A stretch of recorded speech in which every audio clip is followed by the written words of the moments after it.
we all know why everybody comes to Paradice RPG. And we all know that reason, I'm not even going to say Cal, it's just Tim. I'm the friendliest, I'm the prettiest, I'm the most happy to see everyone that I meet. Hey friends, if you can hear my voice, we're having a bit of an issue. There is a technical difficulty, a hang-up, if you will. One might even say a fracas with some of our technology here that we are overcoming. I'm here really just to entertain you until that time. I saw there was a first-time viewer in the chat, and boy, am I sorry. This is a really great first experience for you and for us to like express who we are to you. We want to let you know that boy, do we appreciate you showing up, and hopefully you'd stay, but we would understand, obviously, if you didn't, because this is pretty unprofessional.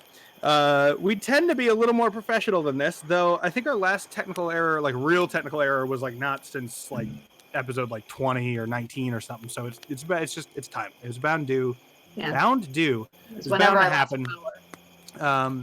So the point is, today is May the 4th. It's Star Wars Day. It's one of perhaps the only holy day that I observe personally. And it's very important. I should have been working a lot harder than I was today at work, but instead all I was doing was watching Clone Wars. I never really... No, you're good. I'm actually not even caught up. I actually watched the first season and did not like it because the first season is fairly weak. And so I never really got into it. And now I am kind of rewatching in an accelerated way. I'm basically picking and choosing the arcs that are the most important and just watching through up until season 4. And then every site was like, yeah, just watch all the rest of it. So we'll be doing that. And that's a good time. Personally, so I'm rare. I myself am a prequel apologist. I love the prequels. I think the story they tell is much better than the sequels. Not the OT, obviously. The original trilogy is fantastic. But the prequels themselves, I think, are much stronger as a story certainly than the sequels, and then a lot of the other it's stronger as a story than people give it credit for. So it always makes me kind of sad when people get down to the prequels, because there's real bad acting for fucking sure. That is some bad acting. But and some of the dialogue is oof, George. I don't know what we're thinking, but I think the plot and the arcs and the structure and stuff is really, really good. And I think the way it ends, unlike almost every other Star Wars film, in that just like hardcore tragedy, there's really not much that good that comes out of this. It provides for a really, really powerful and emotionally impactful ending. And somebody's making signs at me. I think I might be done. Alex, how we doing? We're doing great. Thank you, Tim, for delaying, everybody. Entertaining. Oh, man. And, yeah.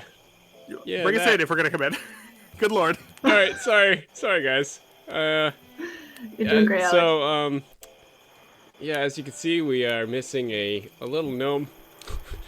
So, yeah. Are we live? Sean! Shannon, take it away. Yes, we've been live this whole time. Sean! I guess that should be the DM t-shirt. That should Are we live?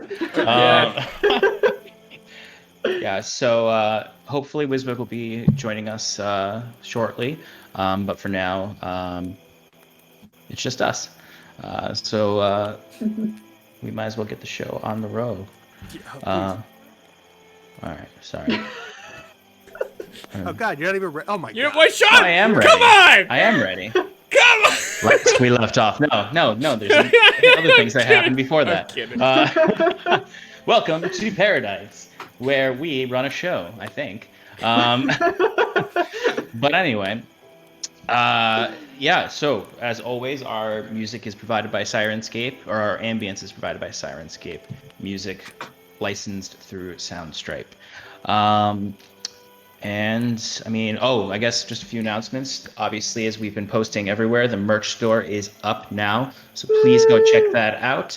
I'm sure Shannon will post the links on Twitter. They're already up there, all over the place. And we'll get a link into our panels down below soon enough, so that you can just click on our panels down on Twitch to go check out the merch store. We've got some more episodes that have come out on the podcast version of the show, so go check those out if you're trying to catch up, watch any of the previous episodes. But we'd love to have you here live, even if you aren't caught up. And we're working on getting more up on YouTube as well. And there's a lot of good things happening in Paradise. I have moved to a new apartment, as you can see. So Sean has better internet now. So hopefully there'll be less robot voice coming from me when saying the names of important NPCs.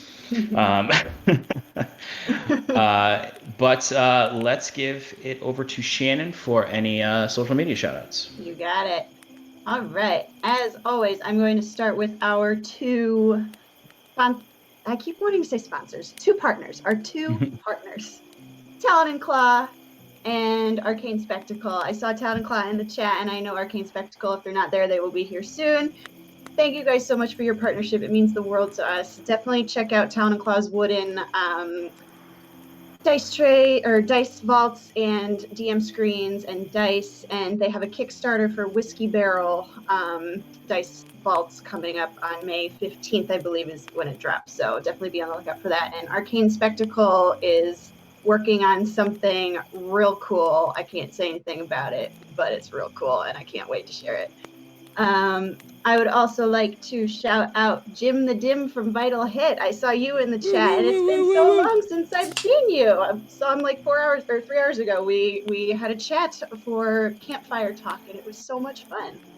They also have a show called Interviewing the DM, so definitely check them out on YouTube if you have not already. Next, I'd like to shout out August Christopher on Twitter. I don't know if you saw, but I shared it everywhere last night. It is now my phone background. A brand new, beautiful piece of Scarlet fan art. It looks like a stained glass window, and it's absolutely gorgeous. I love it so much. So thank you, August Christopher, for continuing to share your talent with me and with Scarlet.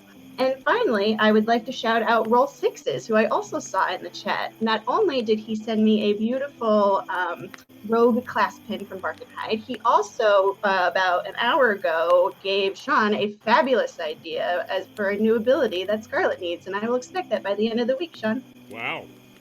You're muted. Also, Sean. You're muted. I think that was more of a joke. Nope. Serious. It's in writing. And that is all I have. We love you, Twitter peeps. Yes, thank you, Shannon, so much. Wait, Sean, did you say that I was a god in writing too? Wait. Yeah, I've got contracts with all of you, but what you don't realize is I own all your souls now. You're gonna have to fight several people over that.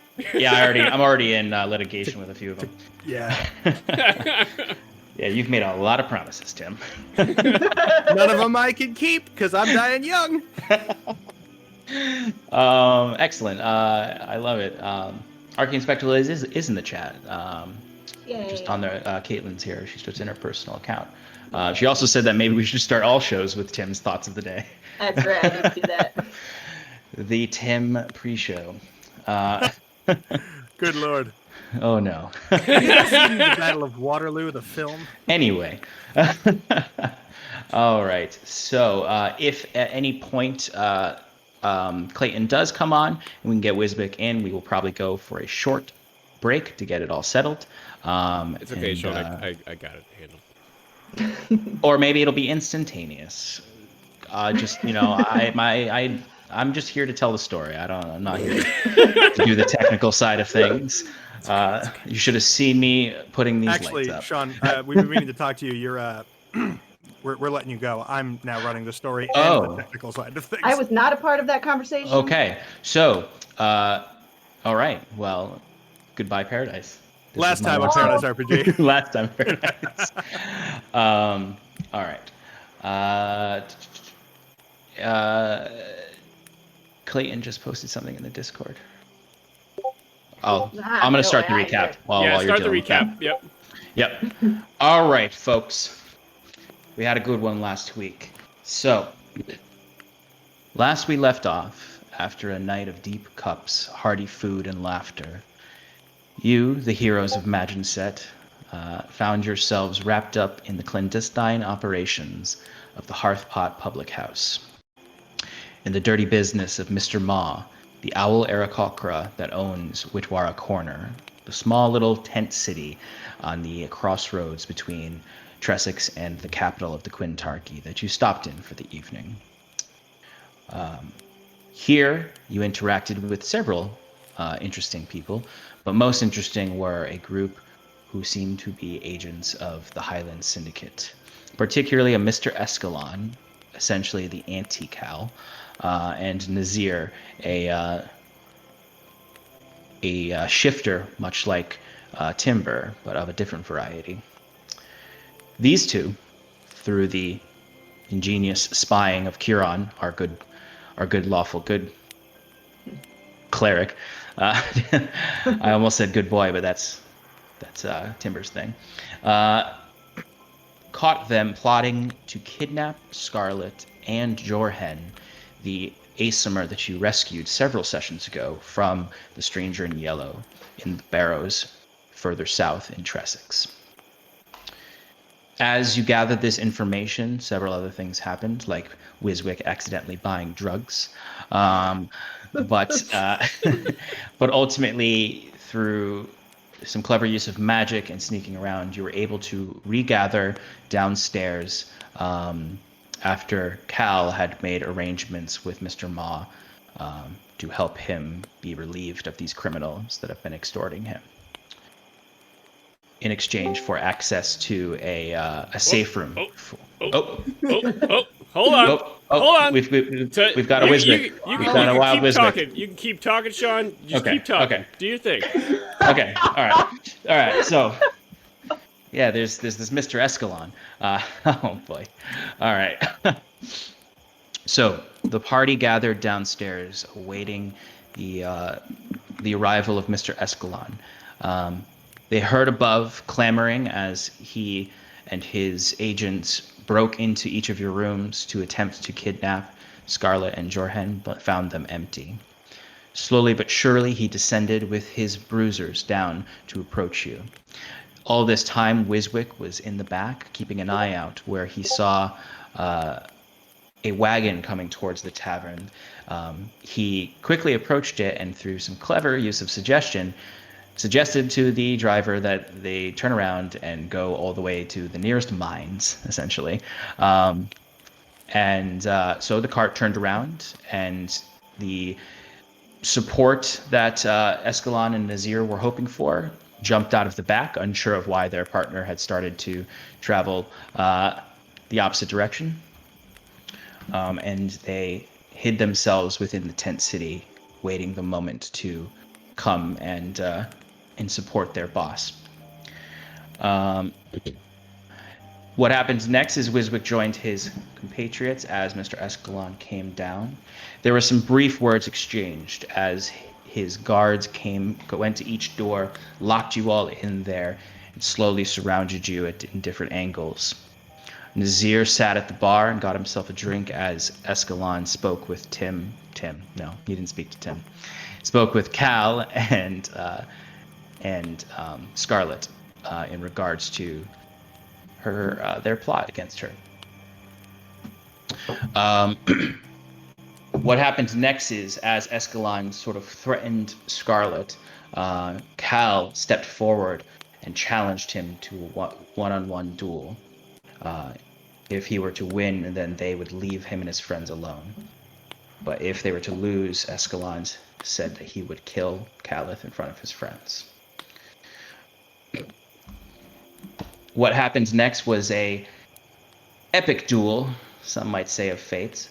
May the fourth be with you. Where Cal got to show off some unique and interesting sword work that was beyond his typical fencing training. Throughout this fight, he put on a brave face as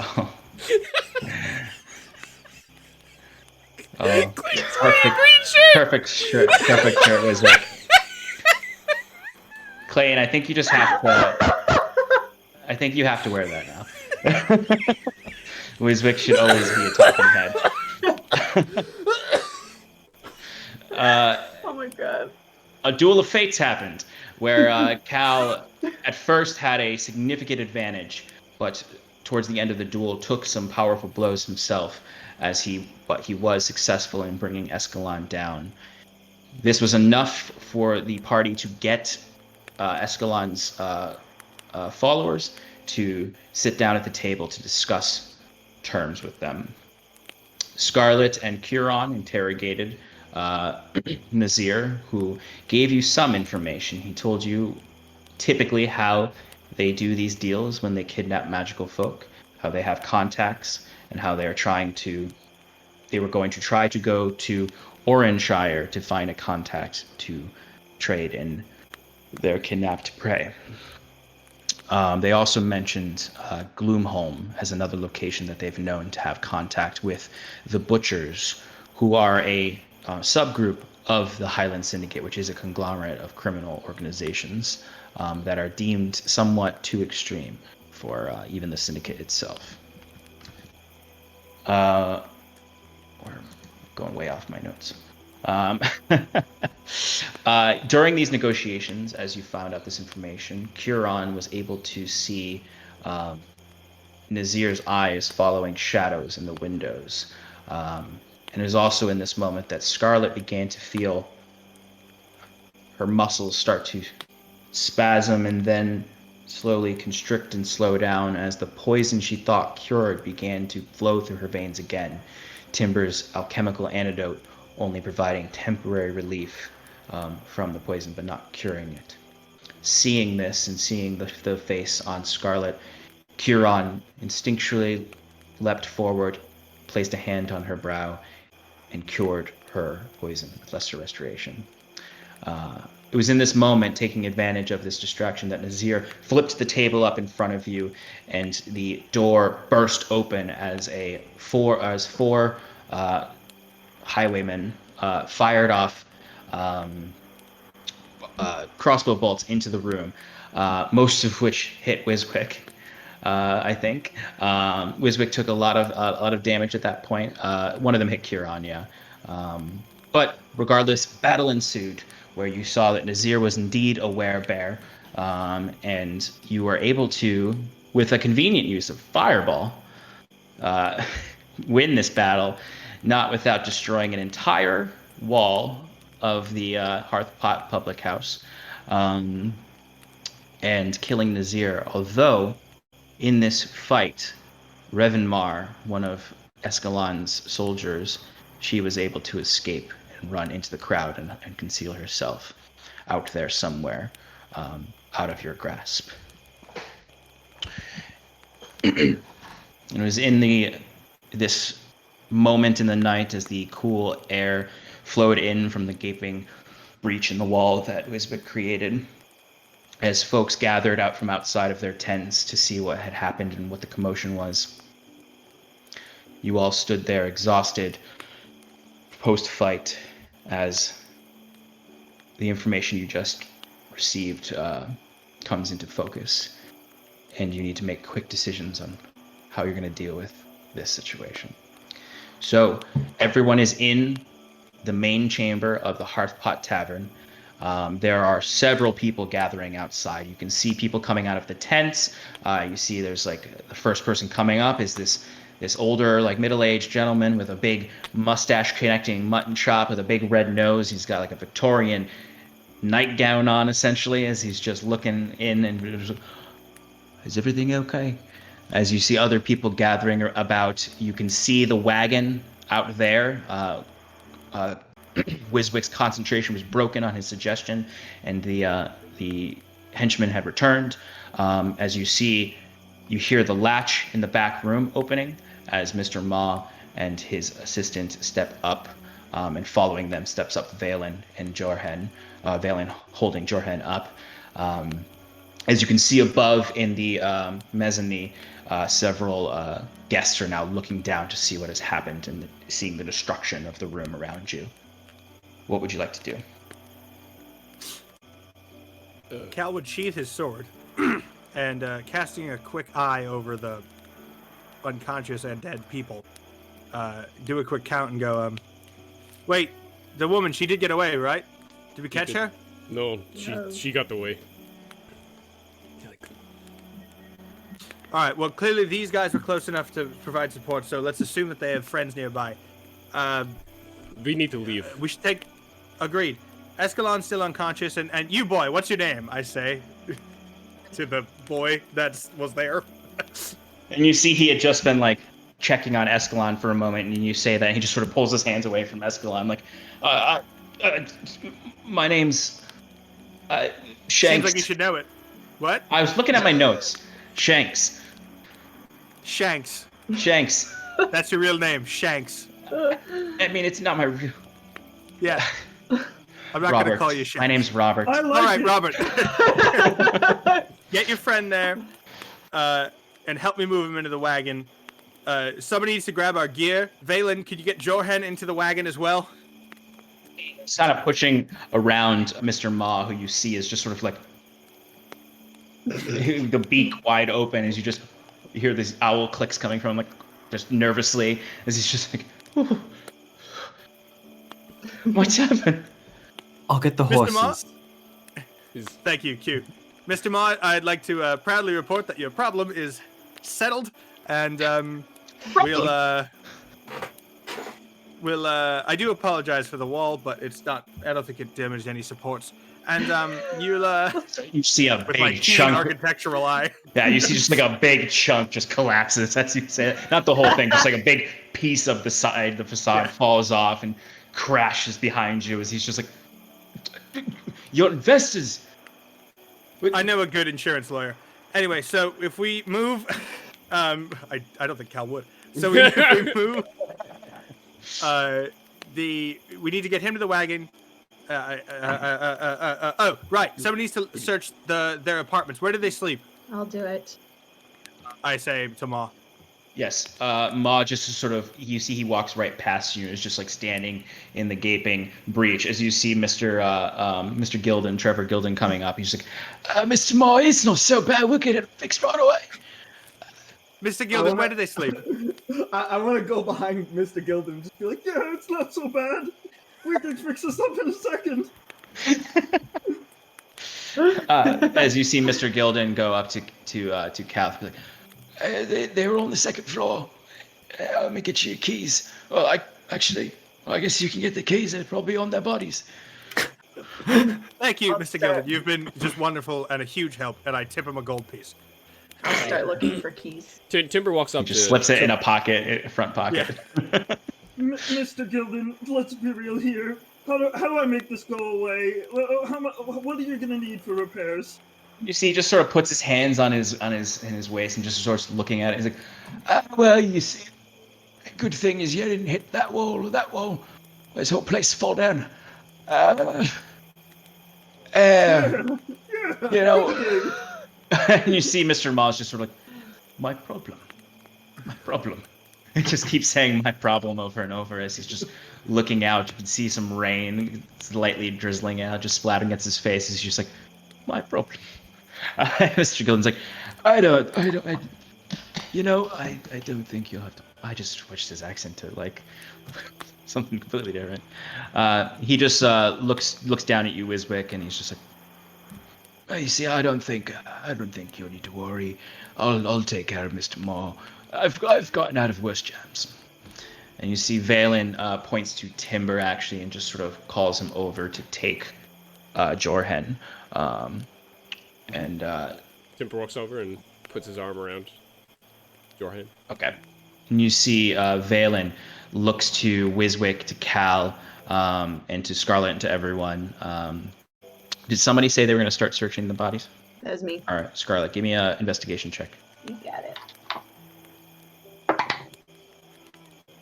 I think Wiswick starts counting his gold. Unnatural anyway. 20. Okay. So Scarlet, as you're searching the bodies, you see Valen comes up to Cal and just sort of, Cal, are you still like hurt, injured? Yeah. Yeah. And you see he puts a hand on your shoulder and casts Cure Wounds on you. Thanks. Wow. I just realized I don't have dice in front of me. Hey, that's my job. That's what happens when you move. They're back there somewhere. Don't worry, I'll grab them in a second. But this is more for flavor anyway. But I can roll. I roll yeah, max. roll. Excuse me while I pull up my my dice roller on my phone. Okay, so you get 10 points, 10 hit points back. As he does so, and you feel this natural energy sealing your wounds, healing you, as he looks and he just says, "Take care of this mess. I'll meet you in the Thank you, pod." Captain.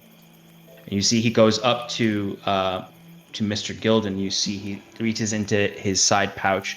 You see him pull out a strange-looking coin that's larger than any coin minted in the Quintarchy. As he just puts a hand on Mr. Gilden's shoulder, whispers something in his ear, and hands him this large coin. And Mr. Gilden just sort of, how's that work then? I don't understand. And the other's just like, whispers something to him again. He's like, "It was mighty generous of you, sir. Mighty generous. Mighty generous. Everflame save the king." I with a final thing at final look at Mr. Gilden, I go, Mr. Gilden, I am strangely both terrified and intrigued by you, but I don't have the time to handle this at the moment. So you have a lovely evening. And then I put my jacket on. No hole in the wall is going to get me to leave the corner. So I'm sure I'll see you again. I nod. Just want to say you've been really cool about this whole thing. I'm sorry anyway. He's like, "Oh, it's all right. It's all right. Mr. Ma will be fine in the morning. We'll get this fixed up right quick. Right quick. We've got plenty of money now. Right. Right. We can take that chest back." As he's just overwhelmingly optimistic, as Mr. Ma is still kind of like now is like kind of sunk down to his knees and is just like picking up loose pieces of his wall and just putting them, touching them as if it's going to fix it. It's just, oh dear.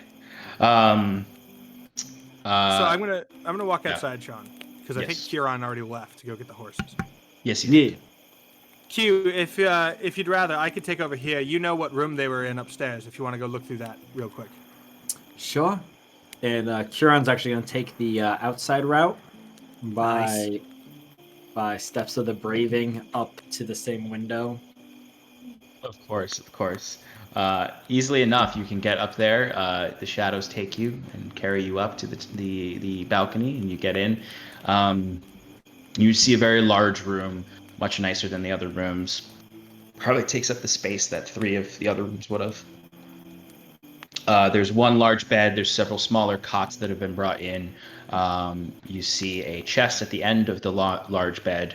Well, give me an investigation check. That's what you see at first. There's a few dressers. There's a hearth in the left side. But it's pretty much a room. Seems like they brought most of what they had down with them, except for this chest and anything that might be hidden. What All did right, I find with my 20? Yes. Yeah. 1 second. Okay. All right, so you find throughout the bodies, as well as Mr. Escalon's, you find 73 gold pieces. Sorry. 90 silver pieces. And they don't carry coppers. Neither do I.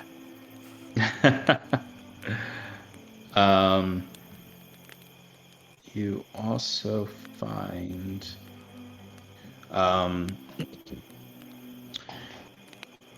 there's some, like, if you wanted to really, are you trying to just look through their pockets for things? You do find the keys to the room. Yeah, that's really all I was looking for. But are you looking, you're just sifting through, you're not looking for, like, you're not trying to, like, take any jewelry on them. No, but on Mr. Escalon, I'm Mhm. looking to see if there's any sort of letter or any sort of written information. Okay. You don't find anything written. It seems as though most of the communication for these sorts of things was verbal or through whisper chains.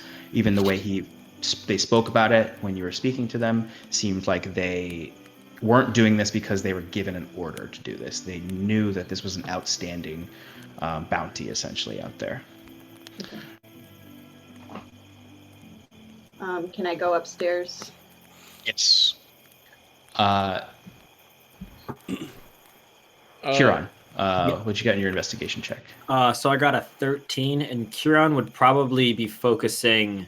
He knows the chest is important, so he's gonna look everywhere except for the chest with only like a passing glance, specifically like looking under beds, looking through the dresser, and looking around. You said there's a hearth, right? Yes. So those were the main things, and then of course paying special attention to the larger bed that one would assume was used by Mr. Escalon. With a 13, you can see I'd say there's two things that catch your notice.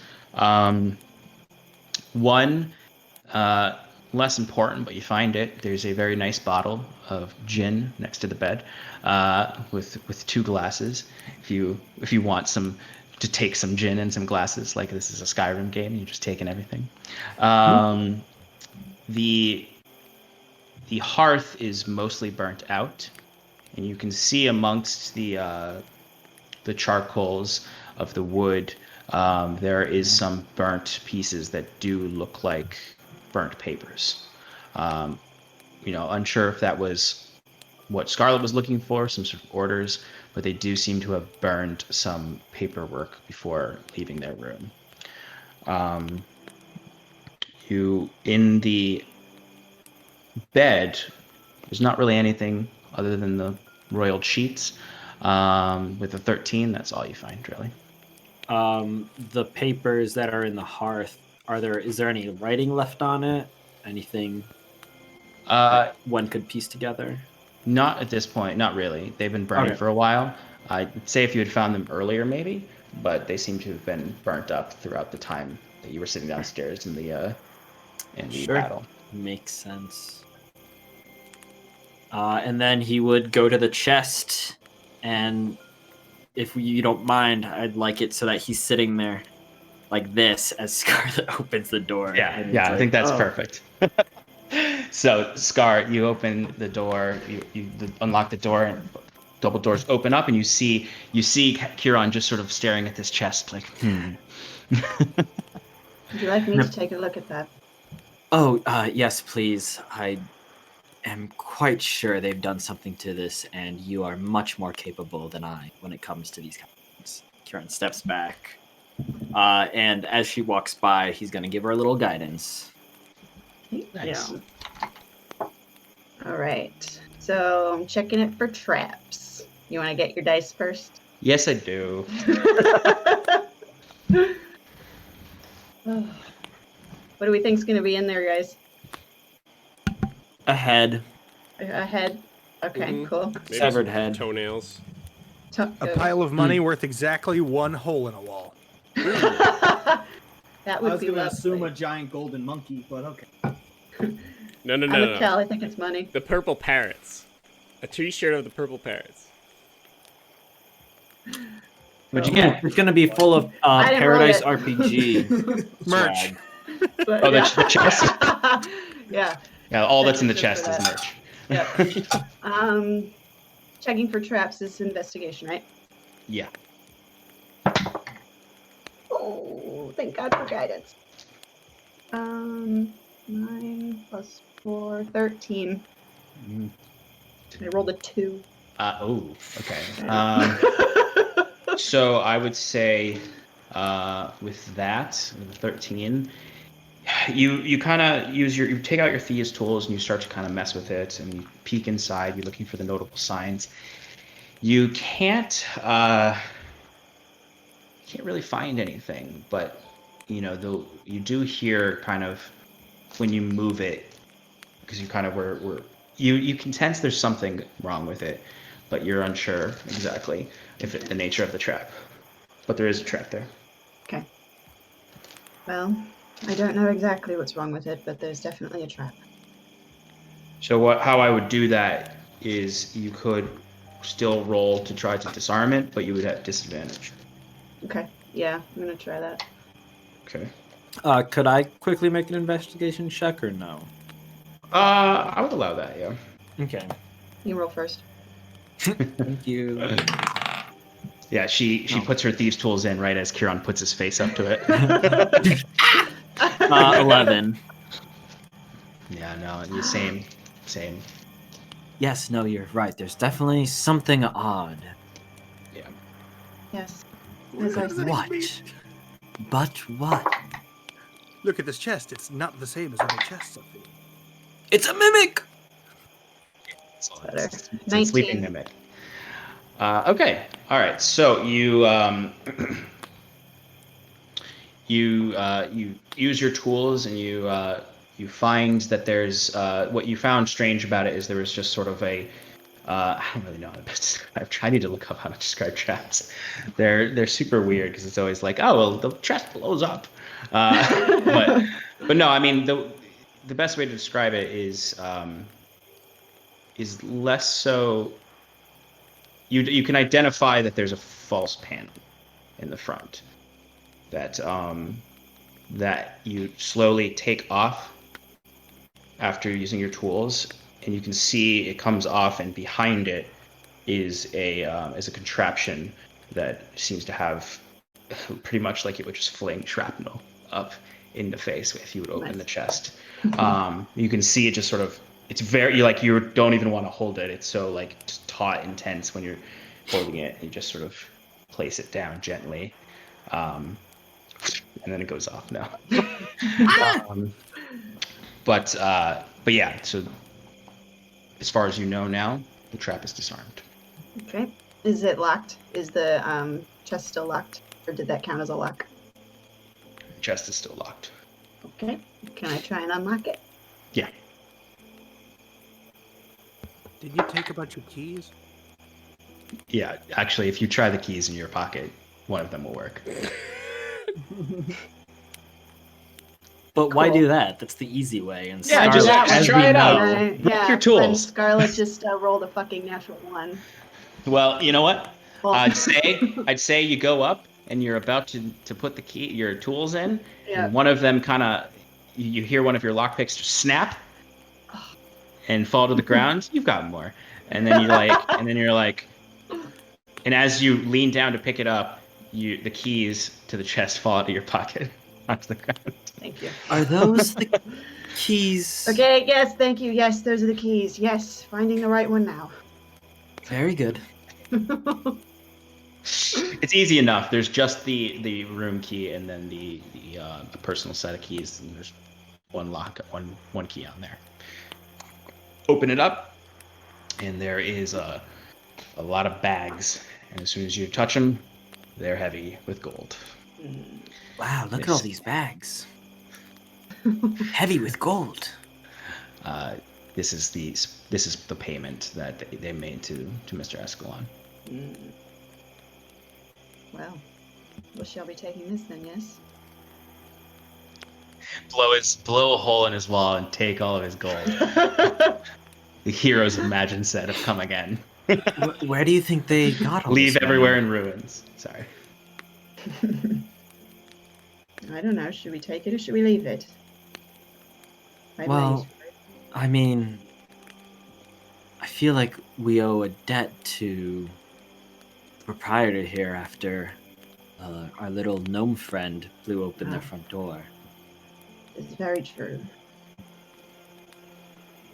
All right. And I mean, if they were, what's the word when you force someone to pay you for protection? Extortion. Yes, and if they're extorting him, I mean, that's ill-gotten gains. I don't feel right taking that. We should return it back to him. That's what He's we'll done do. right by us. Yes, he has. If it weren't for him, who knows what would have happened. So Kieran's gonna quickly look through, see if there's anything besides bags of money. Investigation check. Nat 20, so 21. All right. There doesn't have to be. There doesn't No, I have know. to be. I mean, it's. I'm not. There's not like suddenly going to be like a +1 glaive in there. Woo! We only take our payments in gold and +1 magic items.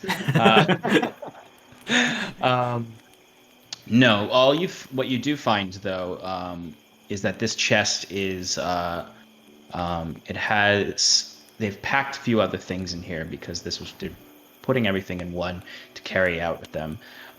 You find in there there's some bags that are not gold. You could presume the gold was the payment. You find another bag that when you open it up has one has mixed within it is mixed gold and silver, but then there's also a few gems. I'd say there's about 3 small gems. You can't really tell how much they're worth. They're sapphires, it looks like. They're blue to you. You don't know gems. And then there's about 25 gold in there, 15 silver, and 30 copper. It just seems to be, this was probably just Escalon's coin purse, or one of their coin purses. You find also in there where is it? A single potion, red liquid that looks a bit nicer than the potions you've carried around with you. It is, from your eyes, a potion of greater healing. But this doesn't seem to be anything like of informational value in there. All right, Kieran's gonna take out the potion and I'll call it the miscellaneous sack, and hand them to Scarlet and go, "These don't quite fit with everything else. I believe that might be a personal coin purse of Mr. Escalon, and looks like a good healing potion.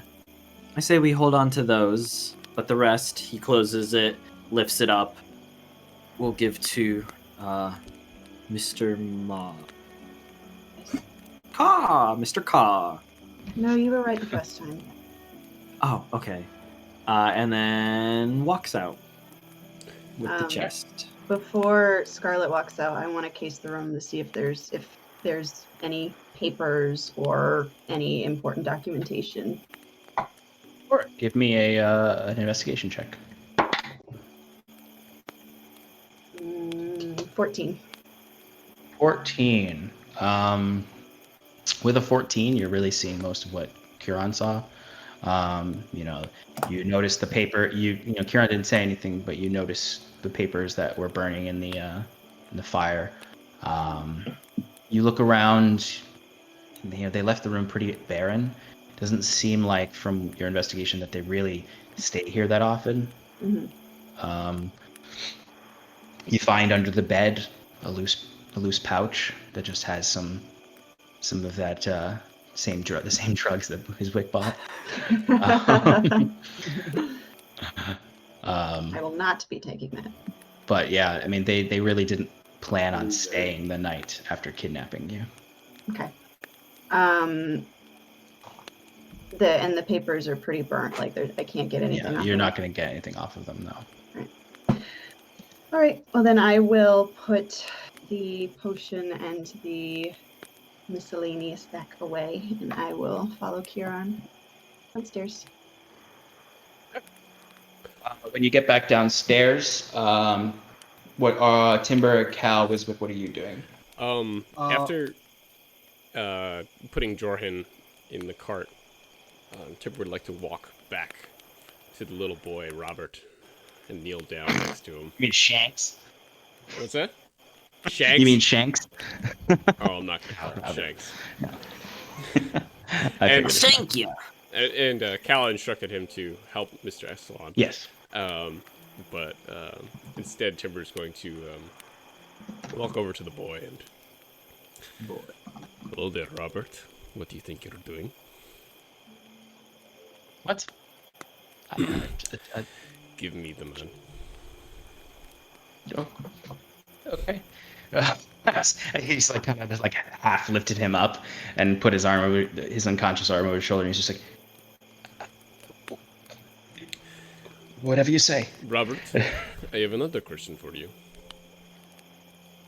Yeah. That woman Revenmar, Where do you think she went? You should know, right, Robert? Give me an intimidation check. Okay. With advantage, because he's Robert. Okay. 5 and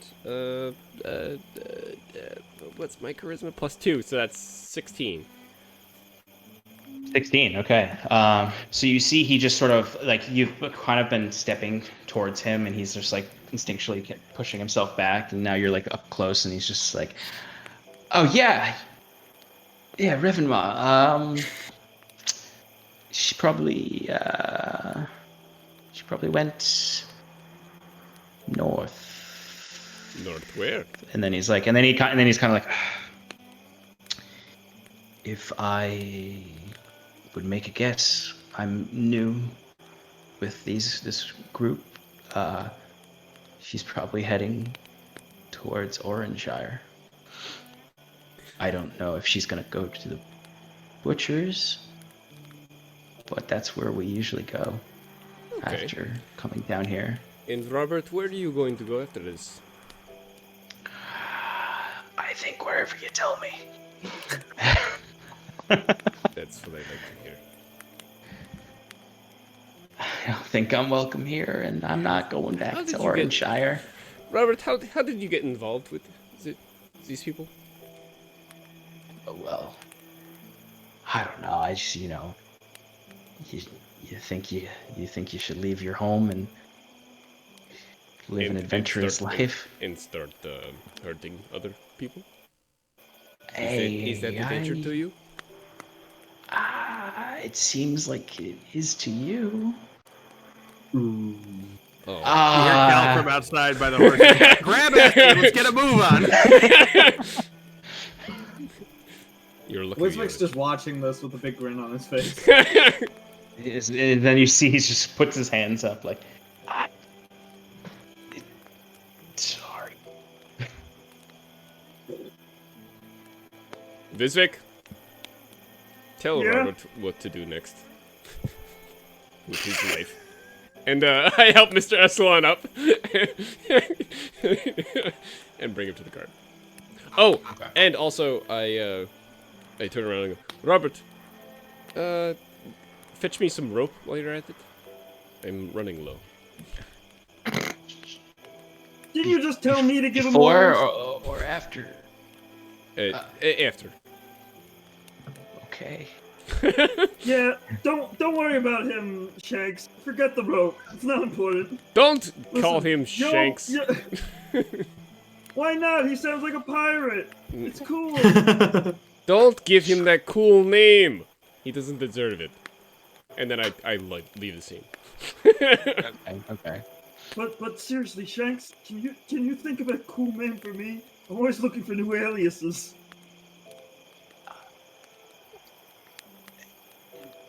Sure. Give me some time. I'll think of something. All right. Well, Is that all you want me to do? No. While you're thinking, why don't you go outside and ask around, see if you could find any information about where your friend went. Sure. You gotta know people around town, right? You've been here for a little while. Yeah. Well, no, I don't live here, but yeah. Okay. If that's what all you want me to do.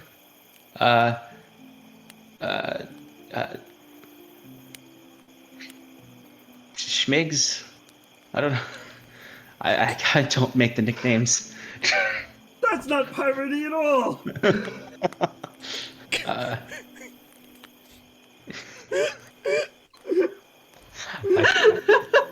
I'll keep thinking about it. As you see him scurry out the door as fast as possible. I want to say that I think starts- Cal can Cal roll a perception check to see if he heard that? Well, I would definitely see him going past where we are because the horses are right outside. Would Kieran hear him say Smigs or Schmigs? Was it Schmigs? Schmigs. I started saying Schmitty and then I started saying Biggs. I mean, you would have seen. You two would have come down at the end of that and heard him say Schmigs, and then Wiswick tell him to go case the joint and ask people if they saw Revenmar. Is it really wise to let him go out there by himself? He's probably just gonna run away. And then looking down at Wiswick, Schmigs. I don't care if he runs away. He's just a little boy. He probably just got in with the wrong crowd. You heard the kid. He doesn't know any better. We have Mr. Escalon, so we don't really need him. Right, but it's the principle of the matter. We're letting a man or boy who thinks that it's okay to go around kidnapping and murdering people. We need to set him straight. And by all means, go after him. Too much work. Kieran walks over to Mr. Ma and drops the chest down and opens it. And goes, I believe this belongs to you, rightly. Rightly belongs to you. I'm gonna follow. I just want to follow the kid outside and just watch him do his work and see if he tries to run away. Okay. All right. So Kieran, as you drop the gold down next to Ma, you can see he's kind of somewhat in a daze. He's in the acceptance stage of his grief. As he looks over and goes, "Oh yes, that's right. That's right. Okay." I don't know if this totally makes up for destroying the front of your tavern, but hopefully with this gold and no more being taken out in the future should make up for the damages. He sort of looks in and shakes his head and just clicks his beak a little and looks over. Yes, thank you. Thank you for retrieving this for me. This will certainly help us repair. I don't know if more will come, but this will be a start. And just think, in the future you can say that the heroes of Maginset saved your tavern. Yes. Heroes of Maginset. Well, I hope you're returning at some point. Your friend had a investment, potentially. These... Who? Caliph, Stormrain. He said he had investors in Endurus who would help come... I don't know if I would believe him if I were you. Potentially, yes. I say as I walk in. Well, I just... yes, this will help me repair my tavern, and but I didn't owe money to Escalon. I owed money to the Syndicate. I'm gonna send someone else eventually. I would say that is a problem for another day. Now, if I think it's time, we should be going. I say to Q and Scarlet. Yes. Gildan comes over at that point and kind of lifts Mr. Ma up off the ground, patting him on the back. It's all right, sir. The wood elf with the antlers gave us something. We'll be fine. Come. Let's get a drink in you. Let's pop that other bottle of champagne. Where's Mr. Escalon at this point? Is he still on the floor? No, he's Timber carried him out to the cart. Okay. Cool. Are we ready then? I believe we are. The horses are saddled Wonderful. and ready to go. Let's go. Wiswick, I say, passing as we leave. Where did Robert go? How's the kid doing? Perception check, Wiswick. Could I use my bat? Jet, Yeah, you can. You can do it, Jet. Okay, he got a 17. You can see that he has, based on my roll, taken your suggestion seriously. And you see him going up to people and being like, hey, did you see a woman run away here? Huh? Yeah, I'm looking for her. He's not doing a good job of asking people stuff. And most people are more distracted by the small fires that are still lit around the edges of the gaping hole in the tavern. And just sort of gathering around there and looking in and trying to see, and the corpses all over the place. 1 minute, Cal. I'm just gonna wrap this up. And I take over. I command Jet to grab him by the collar and start pulling him towards us. He doesn't even know it's your bat.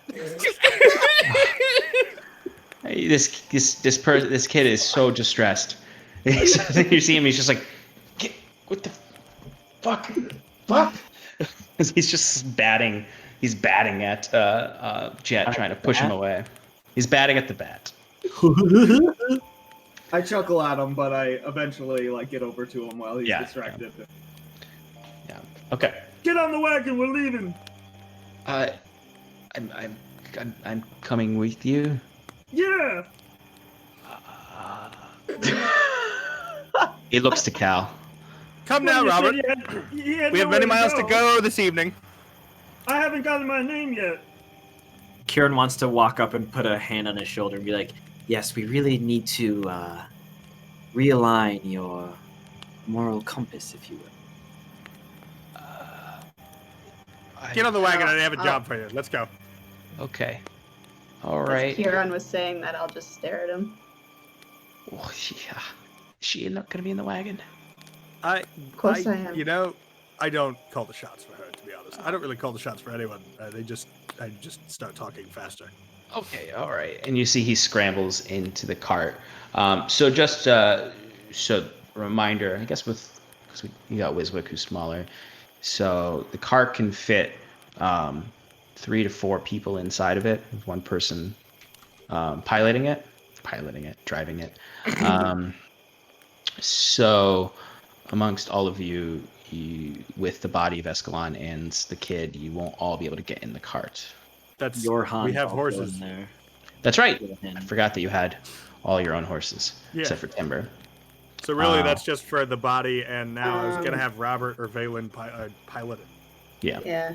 Oh, And whoever else is gonna sit in there, I don't know if Timber you want to sit in there. Timber was gonna sit in the Wiswick, back. you want to? Okay, I want one of you to Wiswick tell weighs me nothing. when He can I'll go in there. light up. As I see you two getting into the cart, as soon as Mr. Escalon wakes up, you let me know. Yes. Yes. I don't know if he'll be able to talk, but I will if I'll I'm make him awake. talk. I meant that he will be. Blood dead. that came out of his nose. Oh, yeah. He bit off his tongue. No. And Timber would tie him down really tightly. Okay. And to an uncomfortable, like he would have rashes. not an uncomfortable tying down. Okay. All right. So you have Escalon laying in the back of the cart. You have Valen on his own horse, and Bobby, is driving the cart. Jorhen is sitting in the back of the cart with Timber and Escalon. Jorhen he's conscious. He's just sort of leaning against the wall a little, even though he's still unwell enough that he's overwhelmed by just this situation. And would you like to leave? Yes. Please. So Could I Cal would. possibly... Oh, yeah. Can I sit next to Robert and just watch him as he mans the cart and every once in a while just asks to take the reins and try and get the hang of it like I've never done it before? Yeah. Who's taken Jasper? I take Jasper's reins and I tie him to the back of the cart. All right. Yeah, you could definitely do that. Cal, you had something? Yeah, I was gonna ride ahead like I've been doing Okay. to the vanguard, as it were. Kieran would like to join him. Okay. So we've got Kieran and Cal in the front. Scarlet, where are you riding? You have the cart there up in the front. Do you want to be in between them or behind? I'll be behind the cart. Okay, so you're behind the cart, behind Jasper. Behind Jasper. And then I'll say Valen then is taking up the middle. Kieran's with Cal, yeah. Okay. So you start to walk, travel on the road that heads the direction you want to go towards Drift March, and you're moving through this crowd of people, and you just see everyone's out of their tents at this point, and they're just staring at you as you're leaving. Everyone you kind of look off to, they kind of avert their gaze or hide. It's a very public execution of several people, even though they were attacking you. It's just a very public situation that you've killed these people in, and destroyed a wall of the tavern. So seems like a lot of the folk in the tents, and you can see some of those workers, you can see some drunks who are just sort of stumbling. They are very afraid of you. I smile and nod. Kieran would do the same. He would be like awkwardly but like enthusiastic, being like, "Oh yes, hello. Yes, we just killed those bad people." Instead of awkwardly, I would like to do it enthusiastically and with aplomb. Timber would try to wave, but he just looks really creepy. Yeah, especially because you'd be like peeking out the back of the cart, just like, bye. Wait, is this a full carriage or is it a covered? No, it's a covered cart. Okay. Yeah. So it's completely covered. That's why when Clayton saw it the other day, he didn't know how many people were in it at first. But yeah, it's drawn by 2 horses, and it is covered. But you keep making your way out. People keep watching you. You see a few kids are actually kind of trailing your cart, kind of like hiding behind a tent and then running up. They spot Scarlet and they're just sort of like, oh. They're just looking. You can't tell if they're like in awe of you after you've done such crazy things, or if they're afraid and just sort of like, you get closer, you go talk to her. Since Scarlet, you literally in the opening of the breach in the tavern slit a man's throat in front of a crowd of people. Yeah. So yeah, you guys, these people don't really know the situation. They just know that you rode into town and murdered a bunch of people and left. Do you spot, do I spot the kids on my way out? So this is while you're already moving. But you would be able to see them out the back of the cart past Scarlet. I probably just cast a few minor illusions out into the sky as we go back. Like a firework, a little gem, some stars, Just make it look cool. Yeah, you're gonna Gandalf. Flashy exit. Give me a performance check. 11 plus 11. 11. Okay. So you see there's these the sparks from the minor illusion fill up the 5 foot square, and it looks like someone it looks like a pretty decent firecracker, some sparkler lights kind of whirling around, and you see one of the kids steps out into the middle of the street. You can see the lights are reflecting off of the muddy, gross road that you're passing through, and one of them just sort of steps out really excited, and then the other one's like, no, just killed a bunch of people. and drags him through the kid just really wants to stay, and then also wants to run up and talk to you, but his friend is just like, no, Mom. Can I side eye them and let them know that I see them? Yeah, definitely. And they kind of Are you trying to? What kind of eye? What kind of side eye? Are you just trying to let them know you're watching them? Yeah, I'm not trying to scare them. I'm just trying to let them know that I know they're there. Yeah. As soon as you do that, they run into the tents and in between the tents, flee from your gaze. Okay. Hey, So- Cal.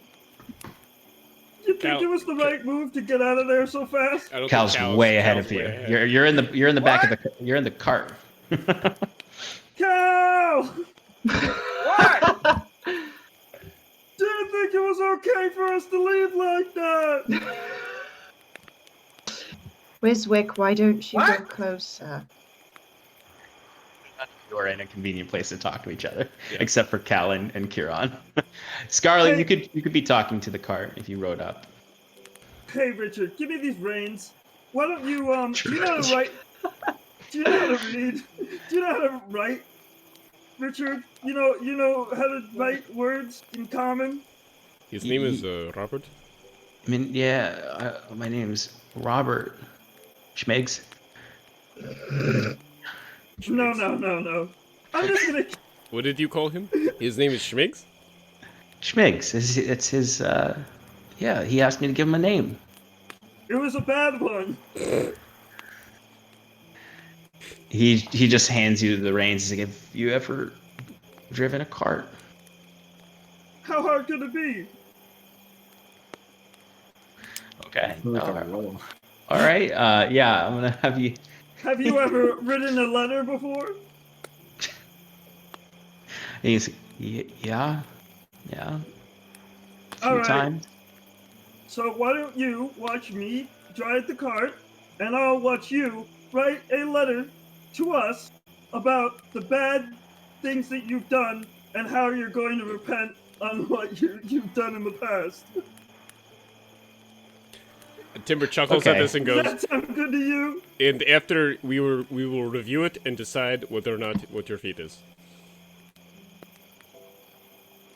You see, Robert, when Wisdom was saying this, he was kind of like, "I think I can not do that." But then, as soon as Timber chimed in as well, he's like,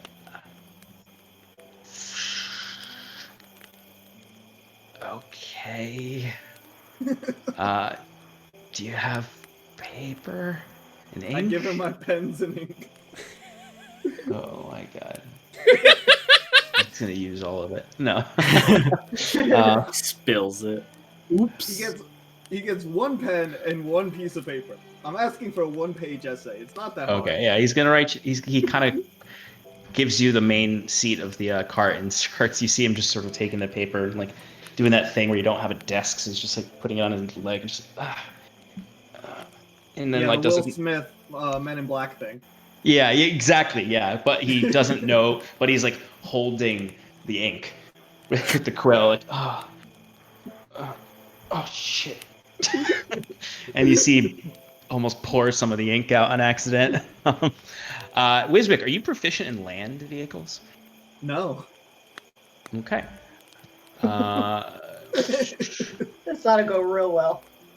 So then I would say, since you're trying to figure it out, I'll be just a little generous and say you're going to give me an intelligence check. Isn't Valen up there also? No, Valen's on his horse. Ah, right. Wisdom. 21. Okay.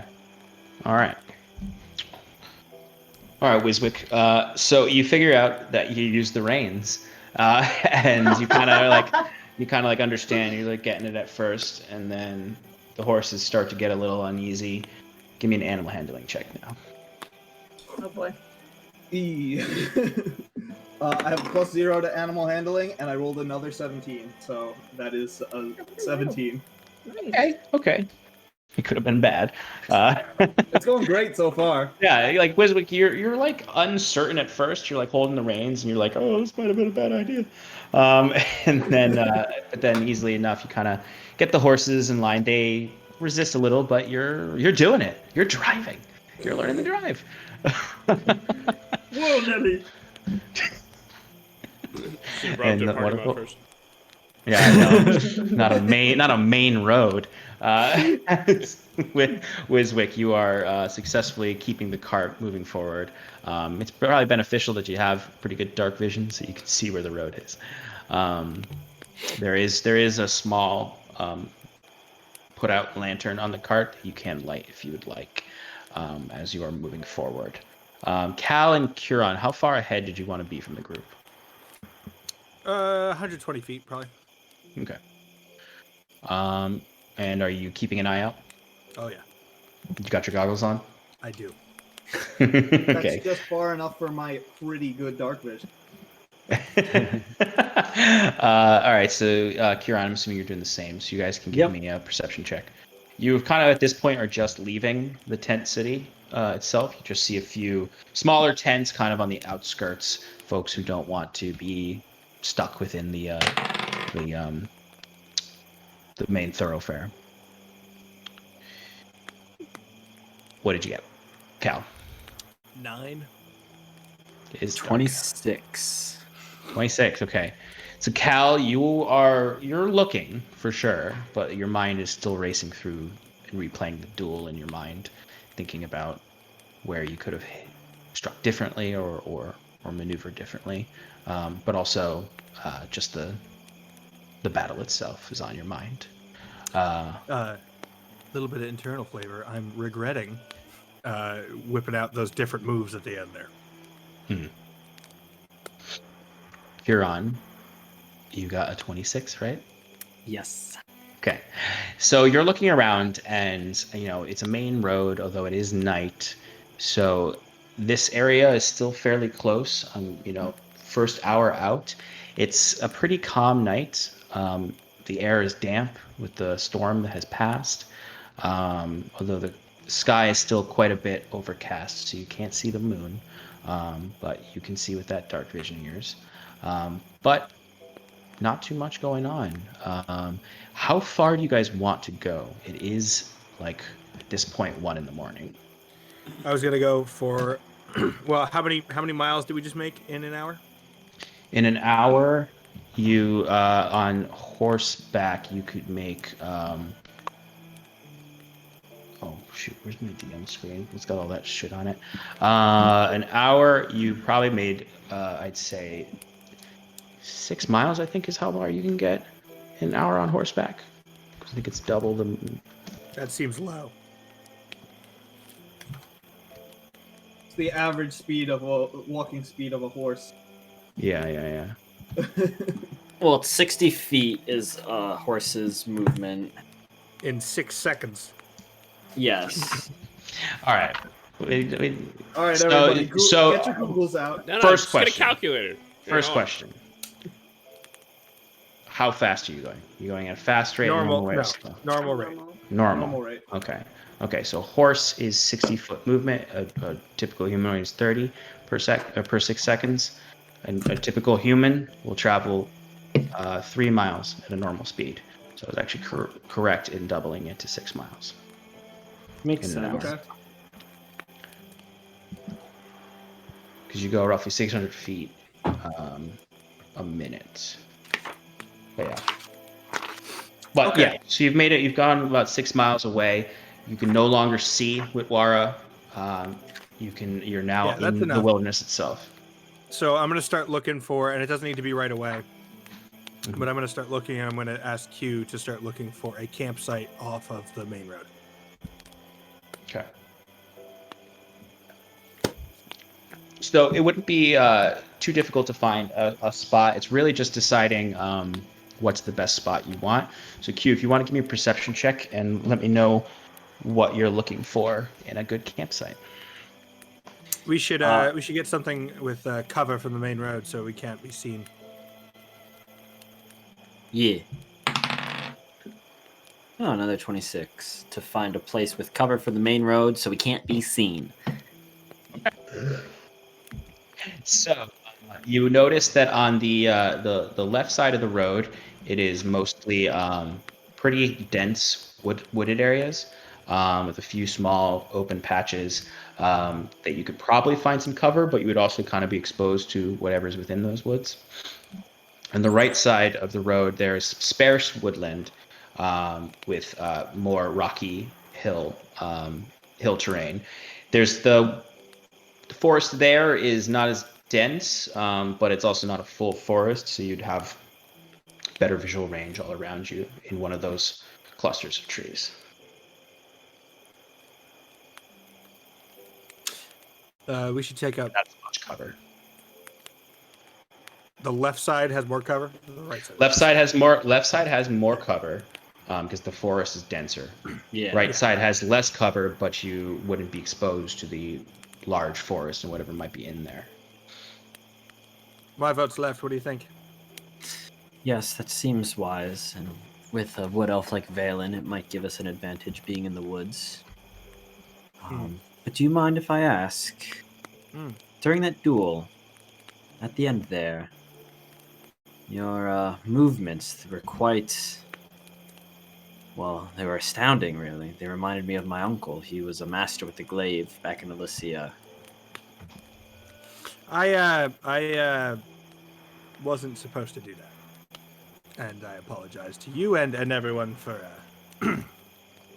For winning? Well, not so much for that, as for I don't know, showing you that it doesn't matter. I'm not supposed to use those. I say it. I keep moving while we're talking. You know. Yeah. Well, I mean, obviously we're riding on horses, so Kieran keeps pace and goes, "What do you mean not supposed to use that? It's a fighting technique, is it not? Shouldn't you use everything at your disposal?" My master made me promise to only use that in the kind of the last extremes, as it were. Well, it seemed things were getting rather extreme in that duel. Maybe he got in a lucky shot at the end there, but I could have won without those. To be honest, to be honest, I got a little, I lost my head a bit, as it were. I got a bit frustrated when he stabbed me through the kidney. I don't think anyone would blame you for such a thing. Well, thank you, Q, but it's still not. That's not how you fight well. Seemed to be pretty well in my eyes, but so be it. I think that spot over there might be good. And Kieran pulls his horse off to what I hope is a good spot. Did you go to the left or right? Left. Yeah, okay. Because that was what I was using to determine the quality of the spot, is if you're going to denser forest or sparse. So you're going to go to the denser side. Mm-hmm. Yes. Okay. So you kind of cue back to the to Valen, that you're going off the road. Valen turns his horse around and looks to now Wiswick piloting the cars. It looks like we are making camp for the night. Pull the cart off to the side of the road, and we'll lead the horses in the cart into the wherever we set up camp. Yeah, And Scarlet, you would hear that as well. Yeah, no problem. Hey, Ralph, you did a good job. Give me these. Here, take the reins. Pull us over. And then you see him now. You see he's just like he's like configured his legs to be the best desk he can, just like up, and he's just like, okay, it's not done, but here's my essay. You see, he's used way more of your ink than he should have, and you can see on his pants like there's big blotches of ink that have just stained his pants. Before I wrap it up, roll it up, put it away. I'll read it later. We're busy right now. And I pretend to accidentally spill the ink, but I purposely spill the ink on his pants because I thought it was funny that he got messy. Okay. And don't say anything about it. Pull it over. Okay. So Timber, you would hear all of this and start to feel the cart slowly moving off road and bumping around. Scarlet, you would follow as well. You all are on Escalon and Jorhan. Yeah. Escalon is not woken up at this point. He is pretty unconscious. He's lost a lot of blood, and although he did receive some healing and medic work, he is still pretty damaged. he'll probably be out for the night. Can I do something odd? Can I Absolutely, Timber. I expect you to do odd things. I want to take a bit of cloth out, Hmm. and I want to wipe up some of the blood that Mr. Eslan is leaking. Yeah. Yeah, you could definitely press the rag against his face where there's a lot of blood and come out. Actually, most of it's actually on his chest because they were, but there is a lot here because that was that epic punch from Cal that knocked him out. So there's blood. Yeah, you could definitely get some blood. Okay, I'm going to save that. Okay. Oh, okay. I would say give me a quick wisdom saving throw. Oh, Jesus Christ, I was afraid of this.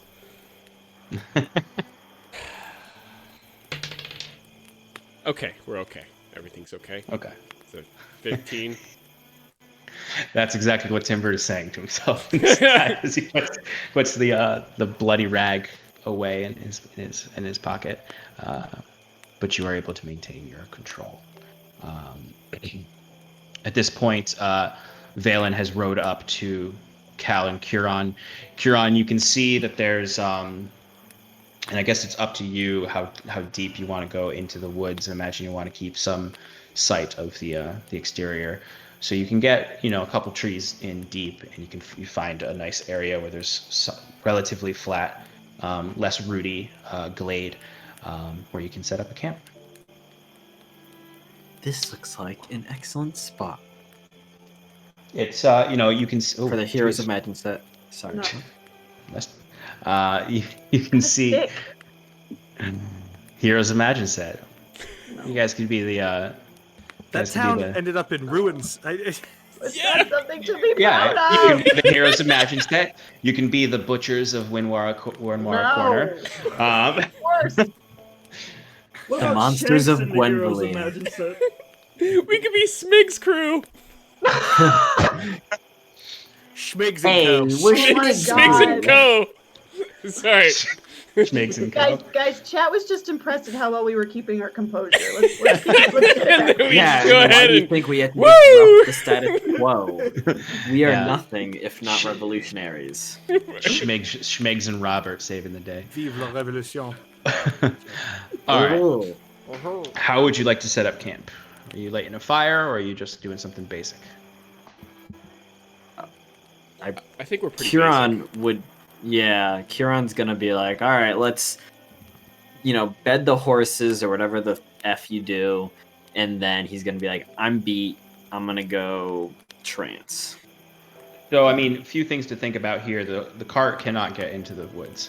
You're not going to be able to get the cart into the woods. It's So too actually- dense. You can maybe get some tree cover with it, but not into a glade. Like, it would require a lot of maneuvering. I mean, you could look for a way in if you want to, but generally the cart is not built to be dragged through a dense forest. Makes sense. So I would say let's just empty the cart, get the horse out of it, unhitched is the word, and the people out of it, and just like hide it in shrubs on the side of the road. Make it look abandoned. Hide it on the opposite side, which is less dense but still has foliage. Okay, so that'll be a bit of an endeavor, but you can do that. You know what? I mean, it's fine. We're We're not not gonna going to play it out. There's no sit horses here for on an it. hour as you're dragging the cart across to the other side and then No. pulling the horses Just- over back. We'll just take the horses, leave it on the side of the road. If anyone's gonna steal it, they need to bring their own horses, and who's got time for that? BYO horses. It's not. Right. Yeah. In case Okay. of high winds, I put a stick under its wheels to prevent it from rolling.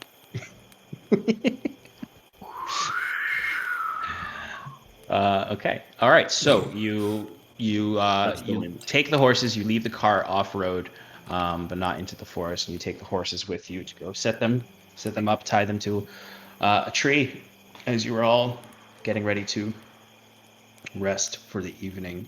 How do you want to do this? I prepare an alarm spell and I put it on the corner of our camp that is closest to the deepest part of the woods. Like, basically, I'm aiming for the center of the woods with the alarm, but like maybe I'd say 30 feet away from camp. Yeah, you could definitely do that. So you go a little bit deeper into the woods, set up a. Are you setting up a? Because alarm is a cube, right? I typically Yeah, like. actually, it's only like a 5-foot cube. It's not great. No, it's more than that. I think it's a 30-foot cube. Let's check it. 20-foot cube. We were right there, almost. So you're gonna set up a 20-foot alarm spell a little ways off from camp towards the middle part of the forest. Yes, but I'm going to sneak my way there and make sure that there's nothing scary before starting my spell. Give me a perception check and a stealth roll. Ooga booga. You There's see no rocks in Valen. the forest. Valen is starting to set up. He's sitting with Jorhan at this point, who's leaning up against a tree and kind of, you can see he's breathing heavily. He's conscious. He's just, he seems sick and unwell as Valen is tending to him, and you see him feeding him this poultice made of different reagents that he didn't make it just there. He had it already. Okay. I got a 9 on I'll take stealth, first. 11 on perception. Okay. That's it. You say 9 on stealth? 9. Okay. So you all hear about 30 feet away Wiswick trip over a large root and give a light cry out into the depths of the the forest. Perception-wise, it's super dense. You hear night insects all throughout that are quite loud, but you don't see or hear anything immediately threatening in the vicinity. I have a question. Yes. It's going to sound like a dumb question, but I promise I have a point. What is the difference between string and rope? Obviously, rope is stronger, Yes. but if At the end of the day, it's really that, I guess. It's just that rope is Okay. thicker and stronger. because what I wanted to do is go set up my bedroll and stuff near where Mr. Escalon is, and I wanted to use either the string or the rope to like tie it around my wrist and tie it around his foot or his wrist or something, so if he got up and started to move, it would wake me up. So tied up. Timber tied him so up that he won't even be able to move when he wakes up. Ah, okay. Yeah, because Timber said he tied him like real tight where it's uncomfortable. So I doubt he's not going to be able to move at all or get up. He might squirm, but he's not going to escape Okay. unless he. I does some wanted crazy some stuff. sort of indication of him being awake. Okay, you can still do that then. If he squirms, it'll alert you. You can tie a rope to his arm and because the string. I don't think you have a lot of string. How much string do you have? 10 feet. 10 feet of string. Yeah. Okay. Typically found in a burglar's pack. Yeah. Well, in that case, then yeah, you probably would use the string because it's. Okay. You don't need it to be strong necessarily. You just need it Yeah. to tell you when he moves. Yeah. Okay. All right, so I'll take first watch. Robert, I'm exempting you from watch tonight because it's your first night with us, but expect watch in the future. Who wants second? Yeah. Happy to be here. You're doing great, Robert. Who wants second? I'll take second. Thank you, Timber. And Q, you need a normal trance tonight? Or do you need more? Just my normal 4 hours, and then I can take the rest of the night's watch. Excellent. Good night. Then, and I walk off into the woods. You walk off into the wood. Okay. Yeah, No, just holding the perimeter. Yes. All right. So, Cal, give me a perception check for the first 2 hours of the night. it's a dirty 20. Okay. Okay. So the first 2 hours goes relatively quiet. I do say you do hear some movement in the distance. It doesn't sound like as far as you know, it could just be an animal. It just sounds like the breaking of twigs.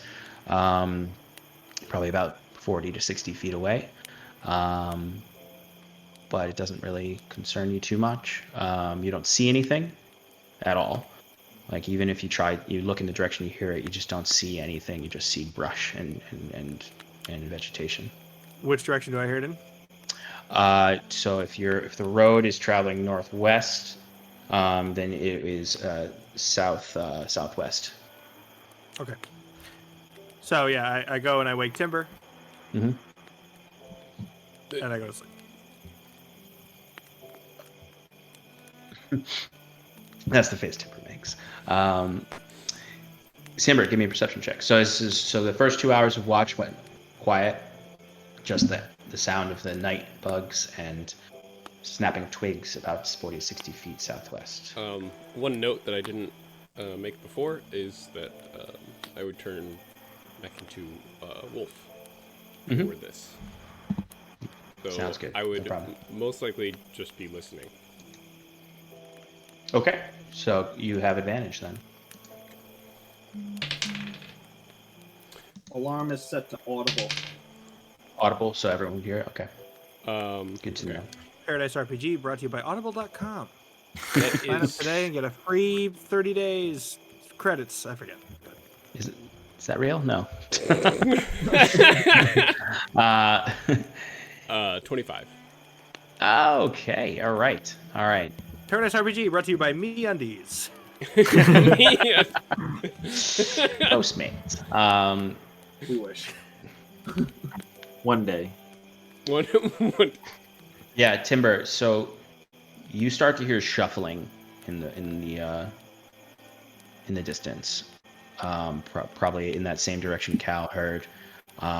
It sounds.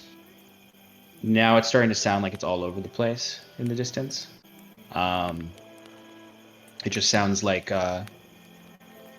Sometimes it sounds like an animal just walking through the brush, like a four-legged animal. Other times, a two-legged humanoid. It's really hard to discern, and then sometimes it just sounds like it's rolling.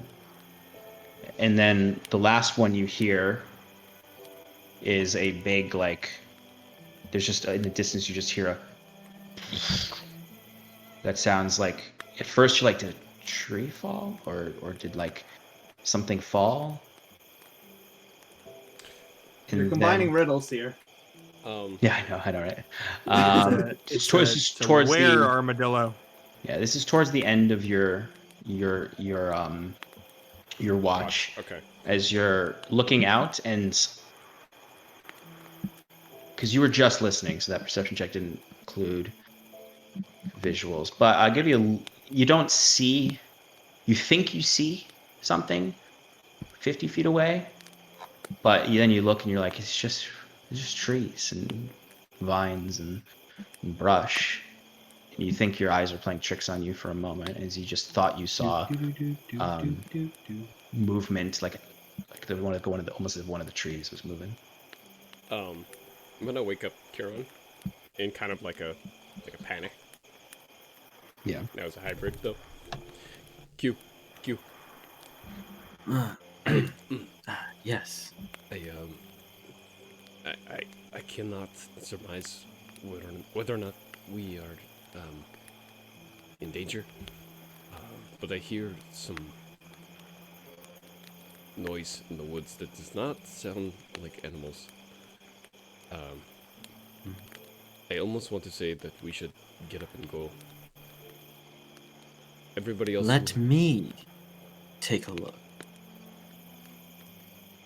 And then Kieran goes, Levi, bless me, and cast guidance on himself, because I keep forgetting I have this, and I'm going to milk it for all it's worth while I remember. Yeah. And then does a nice little perception check. Where did you say you heard these noises? Over in that direction. Does that give me advantage? Milk. I rolled for it, and yes, you do get advantage Kinky. because he's helping you. All right, so that's 30.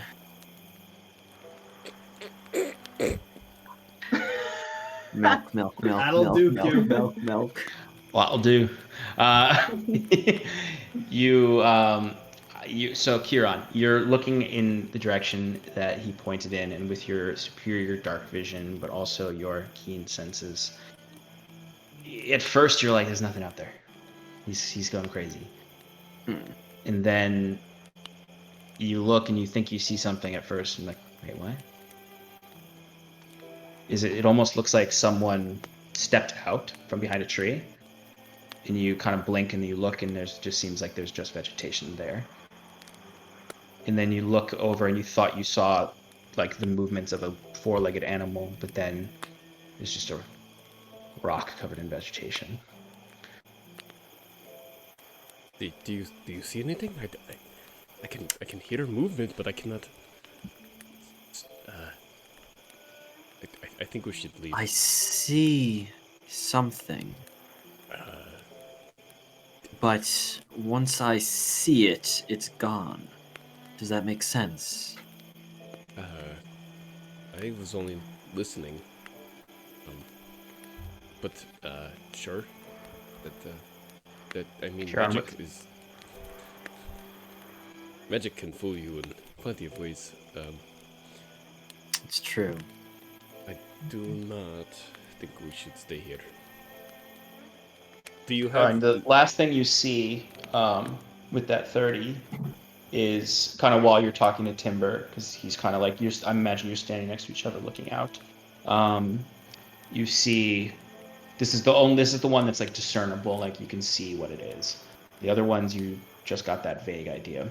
You see, you look to that rock you saw, and you look to where you thought you saw a person step out, and then you look kind of beyond that, and you see very clearly a tall, probably 10-foot tall, maybe even 12-foot tall humanoid shape that steps, and you catch it like in the action of trying to hide as just a part of the woods, and you see it's 2 arms, 2 legs, but it's entirely vegetation, entirely roots and vines that have all twisted together into hands and a tall, slender form with a head that kind of comes up, jutting like a trunk to a point at the top, covered in vines and other large leaves sticking off of it. There's some kind of it is very spindly thorn-like branches coming off all over it, as you see something that seems like a giant thorn monster. Do we Some might both say see a this? thorn giant. If he points it out to you, you can. It's going to be one of those things where it's like, just relax your eyes. Just after over there. Oh, Do you see it? okay. The giant. There's Timber, you're looking, and after a moment, you can see like the crude. At first, it looks like just knots in a tree trunk, and then you just see sort of a crude face that doesn't look like it's operational. It just looks like it's like carved into this amalgam, as there's just sort of this half frowning mouth that looks almost like someone just peeled back thorny bark, and then just these like drooping, not whole eyes on this form that's just completely still in the woods. Can we make a nature check to surmise what it is? You can give me a nature check. He kind of said that it was a thorn giant. Well, Is I can't. Is nature an intelligence or intelligence. Yes. Okay. So I have an unnatural 20. I rolled a 19. Natural 19, you said? Yes. Okay. It's a thorn giant. Like you can see clearly like where the branches become arms. It's hard to see through how much like sort of brush sticks off of it, but it is some giant behemoth creature that's probably, now that you're getting a really good look at it, it's probably somewhere between 13 and 15 feet tall. Are they How hostile? far from? It's currently Quizwick, how far again did you put that out there? 20 feet, right? Yes. No, I put it 30 feet out. It's a 20-foot cube, so the Okay. longest distance should be 50. Okay. Because it's pretty much right outside of Wizwick's alarm. If you guys didn't see it, it was about to trigger the alarm. Pretty much on Curon's round if you didn't notice it. But regardless, it's about 50 feet away from you right now, just past Wizwick's alarm. You look back at the other things you saw and look at them a little bit more carefully, and you see that humanoid form looks like a smaller version of this creature, except mostly vines. And then you look over and you see that rock. It has these like moss and vines and other vegetation that form limbs off of it that have other rocks within it, kind of like the vines are holding this almost like a rock elemental together of this large four-legged creature that's now just kind of like They don't see me. They don't see me. Do you think they're... I think Hostile? there's more than just that one. Oh, I think you're right. We should do this slowly and quietly. okay. I'm gonna cast Pass Without a Trace just immediately. And so you see some shadows crawl out of Timber and start to wrap around 30 feet around him. Just real quick, did that count as a long rest for Curon? Curon it did, yes. Okay. All right, so Curon's first going to go to Valen to gently rouse him from sleep. Okay. Easily enough to do because Valen doesn't have trance in this world. What else don't have trance in this world? I was about to say he wakes up fully rested, but that's an Elysian specific thing here. So he comes awake though, easily enough. It doesn't take much waking him, and he just looks at, what is it, Curon? There appear to be some kind of thorn giants in the woods. Very hard to see. Do you know anything about them? Thorn giants. He does. That roll, natural 19. You see he immediately kind of like, you can see he tenses up, but in a way to maintain the quiet, his stealth as he slowly gets up and kind of lifts you up with points for you to lift up with him and just point them out to me. Where are they?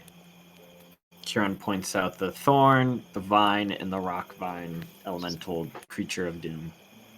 So he looks and he's just like,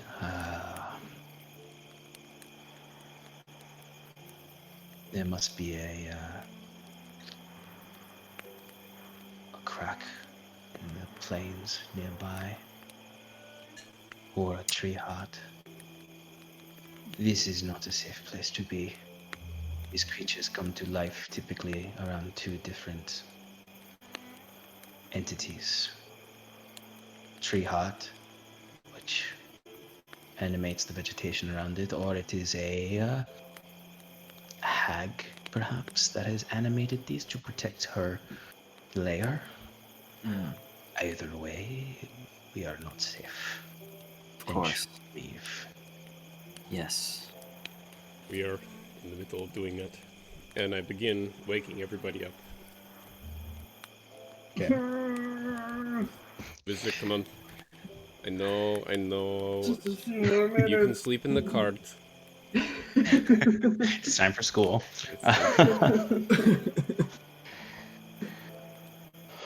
What's Okay. going on? We need to move quietly and swiftly. Back to the cart. No problem. Wizwick focuses Get more our on horses Swift. ready. What do you get ready? The horses. I get our horses. Okay. Okay. I thought you for some reason I thought you said I get my slippers on. Yeah, I get, those, I Well, get my that's it. slippers on. Get my Okay. So there's robe. there's this tenseness in the space as there's just the sounds of the insects throughout. As Cal, you get up to. Are you all doing this stuff stealthily, by the way? Yes. Yeah. And Pass Okay, Without a so Trace is on right now. Yeah. So I need everyone to roll me a stealth check with your Pass Without a Trace bonus. Can I specify that once I get to the cart and it's like covered in branches and stuff, Mm-hmm. like once I get there, I don't care about stealth anymore. I'm just trying to get all the branches and stuff off as fast as possible. Yeah. Great, wonderful. Anybody else roll a natural one? No. Well, that's a 14 if you care about it. I do actually. Okay, so we've got a 14 from Wiswick. Cal. 22. Okay, Scarlet. 31. It might save you, Wiswick. Kieran. 25. Nice. And Timber. I also got a 31. Nice. Okay, now let me roll for Robert. Roberto. Robert did okay. Robert got a dirty 20 with Pass Without a Trace, of course. So we got a 10. Yeah, he's got no dex modifier. He's as medium as a person can be. We should work with Robert for the next long while. I would 100% allow you to like slowly train Robert. 100%. In each of our expertise. Yeah, he gets to learn a little bit about each thing, and then he can choose at the end which path he wants to take. Yeah, you guys can run a campaign for Robert. That'll be a one shot. Yeah. And then Valen. Oh wow, Valen didn't roll really well, but thank God for a Pass Without a Trace. You mean thank Ilyuvanya? Yes. Actually, I guess. And then, okay, so Jorhan in his feebled state rolled a natural 20. Someone in the chat just wrote intern Robert, and that is precisely what I want. 100%. Robert is the intern of the Heroes Imagine set. It's not our name. Hey, it's slowly becoming it, unless you want something. It's our name for now until we do something more impressive. Yeah, exactly. Then we'll be the heroes of Tressix, the heroes of the Quintarchy, the heroes of Gwenvalier, etc. Currently, you're mostly known as the people who just murdered a bunch of folks. Sounds about right. But they haven't heard your side of the story. Yeah, the people that know, they know we're the right. People who knows what up, who know what's up, know what's up. Okay, so so we got that. I'd say you start to slowly pack up the camp. You know, there's this tenseness in the woods as you just hear the night air as Cal is quietly undoing the horses, getting them ready, and starts leading them out. The rest of you are packing up, helping where you can. Wiswick, you start to rush back to the cart, and you're rushing. You're not being particularly quiet, but before you kind of do another trip and fall, you see Timber just catches you on the back and lifts you up, and just keeps you. Quiet, and you just quiet. And thankfully, all the massive rolls, you are kept quiet. As you're all slowly making your way across the fields outside of the forest, you know, with just a few spare small trees, you suddenly hear incredibly loudly just a bell ringing in the distance. Jing, jing, jing, that is jingling, ling, ling, ling, ling. Yeah, it's just like that. It's really just the thorn giant going like that. Jingling, ling, ling. As Wiswick's alarm goes off, and you can hear kind of the steps of the thorn giant in there. And as you're approaching the cart and starting to kind of like push it up, hitch the horses to it, and hide on the other side of the road. Do you want to just hide there, or are you trying to look and see what's happening? At this point, as far as you know, you've gotten away. I think we should move a little bit. People can sleep in the cart. Whose idea was it to rest in the forest? Whose idea was it to burn a hole in the wall that was protecting us? All right, all right. Let us go. enough. Come on. Let's go. I'm tired too. I'm fully refreshed. Ah, this is great. Kieran, do you want to drive the horses? Yes, I can lead. And would it be possible for Kieran to ride in front of the cart with the lead? With a good enough animal handling check, yes. We also all can't sleep, so it doesn't matter. Yeah, it's The also cart's not true. big enough. Right, it's not. And you already have Mr. Escaloon and your hand. But we could tie the horses Yeah. to pull the cart. All the horses.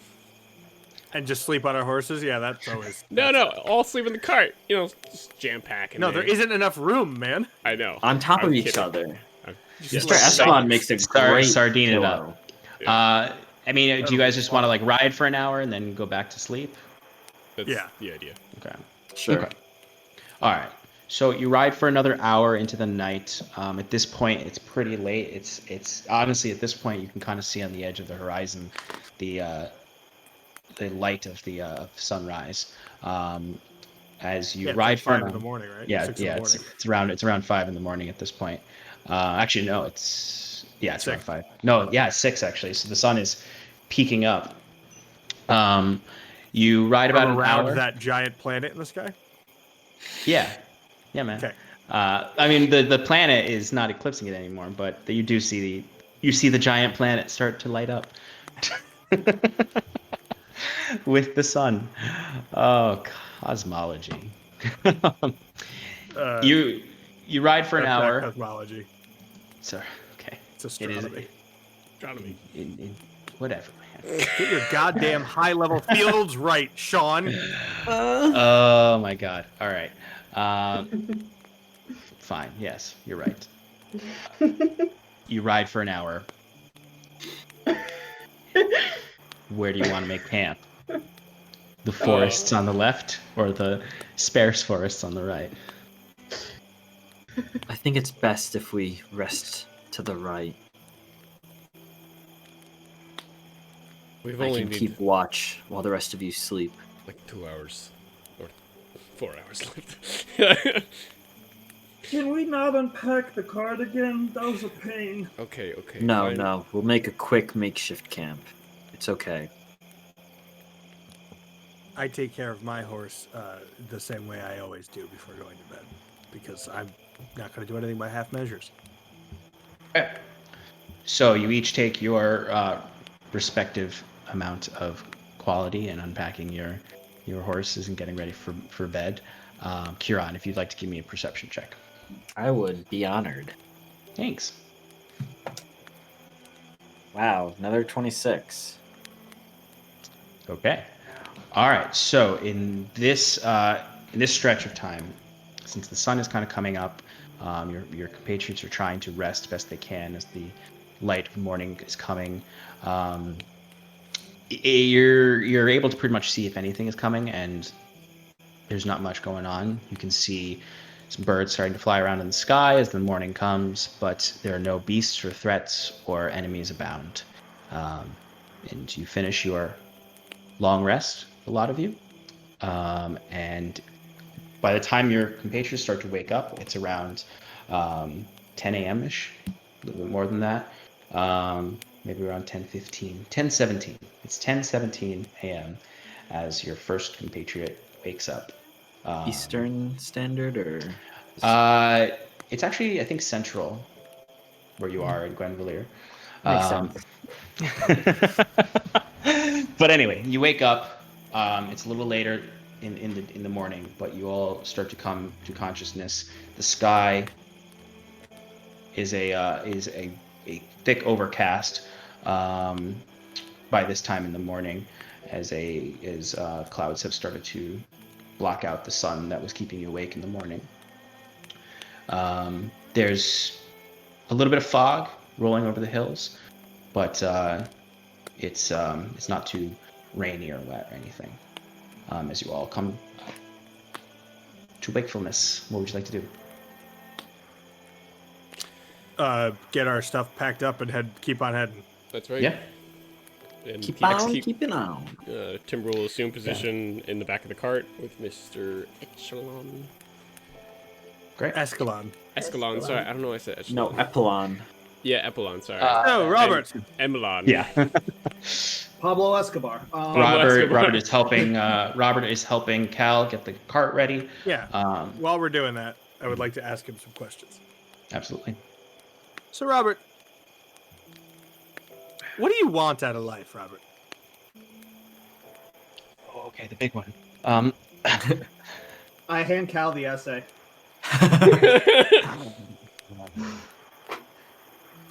No, we got to give Sean time to Yeah. write that. Yeah, it does have a lot of I'll spelling read this errors. I'll read this once I pick his brain a little. Yeah, Cal, you take one look at it and see the amount of misspellings in the first sentence. You're like, I'm not reading that right now. He just looks up to you and says, I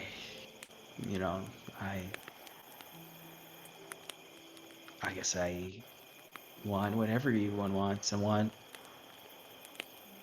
wealth, success, freedom. You know, So, so criminal activities was the way to go for that one. I got, I thought it was. I'm from Oranshire, and slums there don't have many opportunities for an unskilled kid. Well, at least you're self-reflective. So I think what it sounds like to me, Robert, is you tried to take some shortcuts. And I got to tell you, Robert, in my experience, which admittedly I say looking around at literally everyone who's older than me, are not that robust. Because Robert's like 3 years younger than you. I know, How old like are you? he's like, I'm 20. Yeah, he's 17. In my experience, Robert, shortcuts are never going to get you anywhere. Period. It's just going to get you lost in the woods and probably eaten by a hag. And that's not really, that's not my goal, at least, Robert. So my point, I guess what I'm saying here is, would you like a job?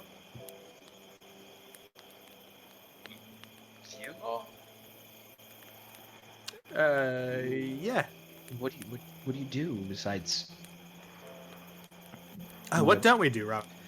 We are, I suppose the term is a group. We're a people. Freelance ass kickers. Yeah, that's pretty good. We do a lot of that. We've also on occasion explored some maps, some terrain. We saved a city or a town once. That was fun. There's that time that we Beat a Hydra. we fought a dragon. No, a Hydra. It's the same thing, really. One just has more heads. We fought a Hydra. Thank And, you. If what you're going else to be happened? pedantic, at least be I got consistent. split up to I wasn't into a being million you're the bitty one that was pieces and pedantic. got re-put together in another dimension. He's the real Heroes of Magic set. And of course, we all do it for the blessings of our goddess Iluvania. Bless her. Your goddess Iluvania. Well, she watches over all of us, as we can clearly tell. Actually, Robert, you had said something earlier I'd like to speak on. You said what everyone wants is, what was it, wealth, power, and what was it? I think he said success. Success? Well, And freedom. not everyone Freedom. wants The third those thing he things. said was freedom. Freedom. Yes, well, a lot of those can be found through prayer and devotion to a higher power. So that's one option. The point is, overall, They also can be found through having a generally good moral compass. So, Caliph, what? if you will. Are you a wolf? What are you right now? He is. No. Anyway, Alright, Robert. No, you guys are thinking the wrong way. You gotta speak this kid's language. I just Look, offered man. him a job. It pays. We're speaking common, That's right? what I was I'm gonna speaking say. common, you're Look, speaking It's a common. It's a metaphor. It's a metaphor. It's a Where metaphor. is Valen? Valen is at this point, getting his horse ready. Everyone's getting ready in the same spot. He's just sort of like listening as you're all yelling at this kid, or most of you are yelling at this kid. And I mean, the last thing he says is just, "Oh, it's paid? Yeah, okay, yeah, definitely." Yeah, we'll work out an appropriate profit sharing scheme, but it's for sure paid. In fact, I hand him a gold piece. Here's your first installment, with more to come. The point is, Robert, I'm trying to give you a path out of where you were. Is all I'm trying to do. Shouldn't you have asked him what his old employer? Shouldn't I have asked you? So as you two are arguing, as you do see, he is holding that gold piece, and he does you do see he's been aloof since you've met him, and just sort of trying to keep his head on his shoulders, as he just sort of stares at it, and you can see there's a genuine look of he's touched by this, and just sort of you're actually getting through him in a weird way, just the Through idea gold. of through gold, yeah, but also through the idea like, oh, I can get gold with these guys and save people. Well, not No. based on the last encounter. Yeah, but Save the whole inn. as they're all Actually- kind of shouting and talking to Robert, Scarlet, if you'd like, you can step away and find Valen. By Valen, I meant Jorhan.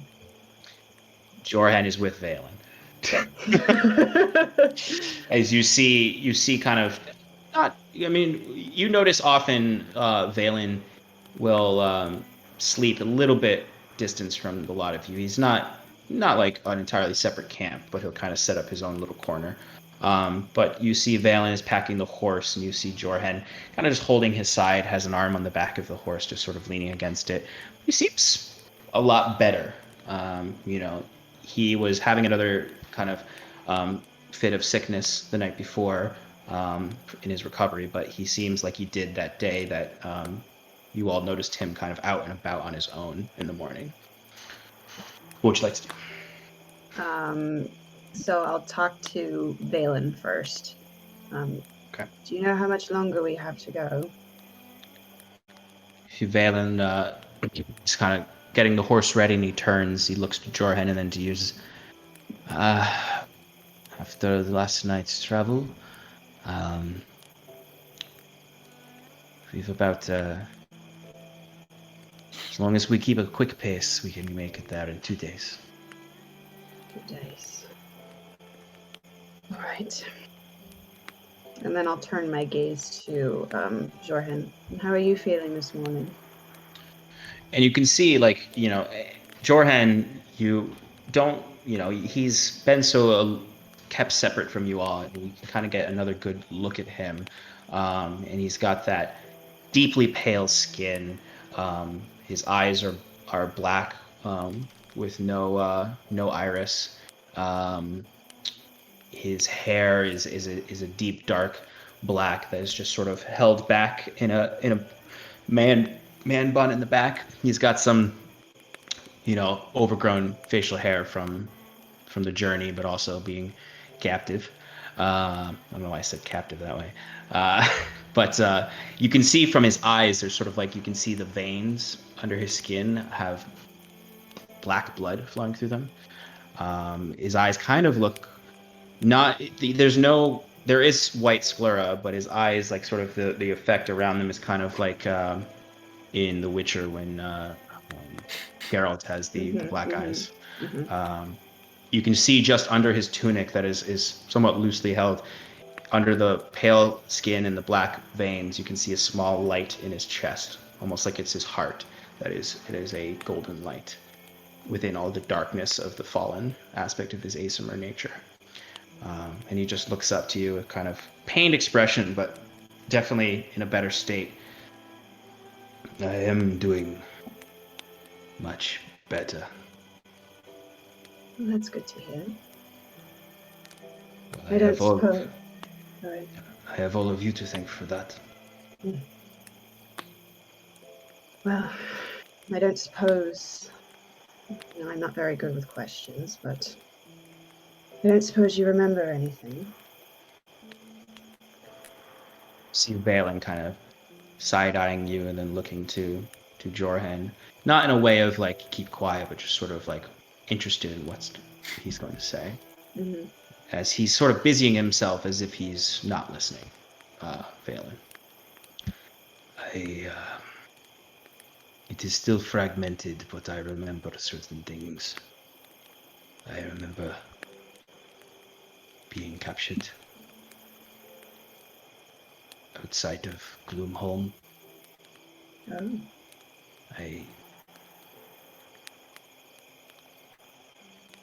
Several people ambushed me and took me away.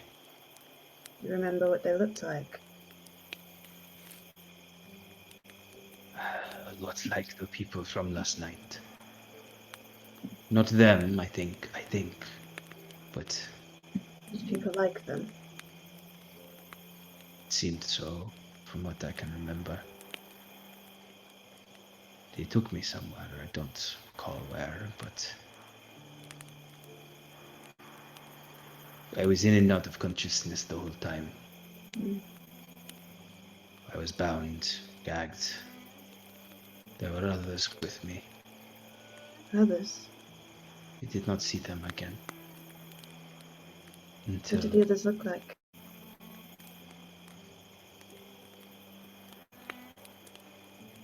there's all sorts. There was a woman with skin like the sea, hair that flowed like water. I remember a horned fellow, purple skin, pointed tail. And there were others too. They brought us to somewhere and we were traded off to someone else, and for a long time I just saw nothing but darkness. And you see Valen kind of looking to you and then to him. He puts a hand on his shoulder and says, "He needs more rest to remember everything." And then you see Jorhan clamps his eyes shut and sort of remembering. He's just, I was brought to a cavern.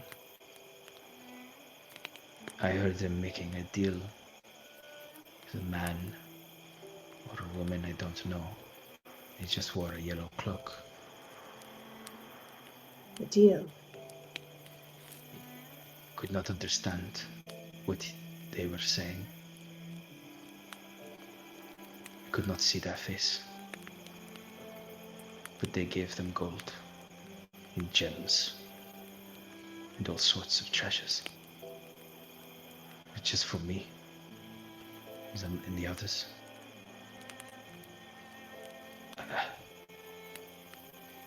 All I know right now is what was next was very painful.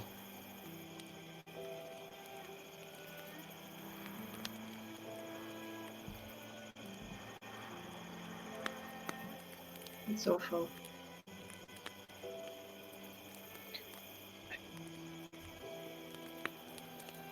I overheard you. I don't know, you guys haven't talked about that yet. Have you guys mentioned Gloomholm yet? No. Kind of generally. Well, No. then I'll change what he says. The last thing he says, you can tell he's getting a bit overwhelmed by it. Sure. I would like to go back to Gloomholm. I didn't hear you. I would like to go back to Gloomholm. Is that where you're from? Yes. Yes, that is where yes. And you see the way he says that, he needs to almost confirm in his own mind. That is my memory. I am from there. Just one more question and then I'll let you rest. Do you ever remember seeing someone, a man who looks like me?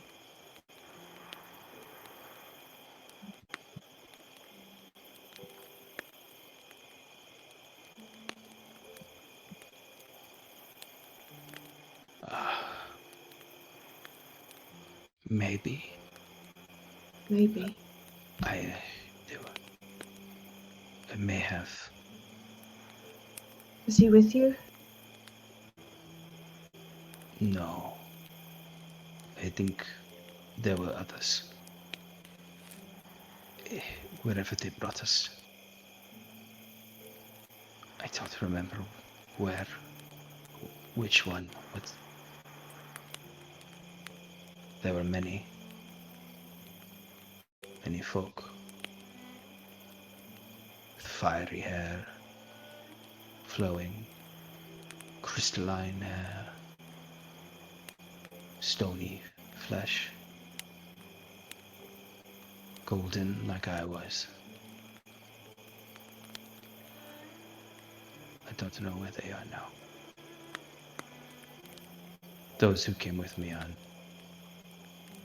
dead. I was the only one who lived. I was the only one.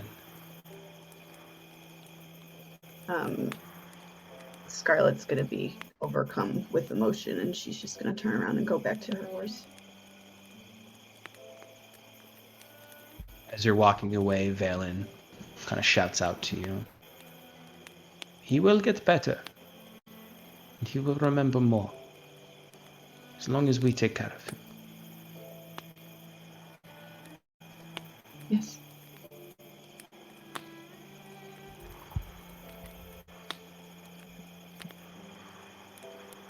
Is there anything else you want to do before embarking? Okay. So, you take your positions. I'm assuming you're taking similar positions to yesterday. Mm-hmm. Okay. So Cal and Kieran up in the front, Scarlett in the back, Wiswick with Robert on the cart. I think I'll actually change that. I'll let Robert take it, the reins and manage it. He's done with his homework, so I'll be with, I guess, Scarlett. Okay. He's done. So Jasper taking up the back with Scarlett as you start to move through this damp morning. And it's a relatively uneventful day as you move through the morning and into the afternoon, just sort of the doldrum of the road as occasionally your eyes you fall asleep for a moment after the disturbed sleep last night. Cal and Kieran, give me perception checks.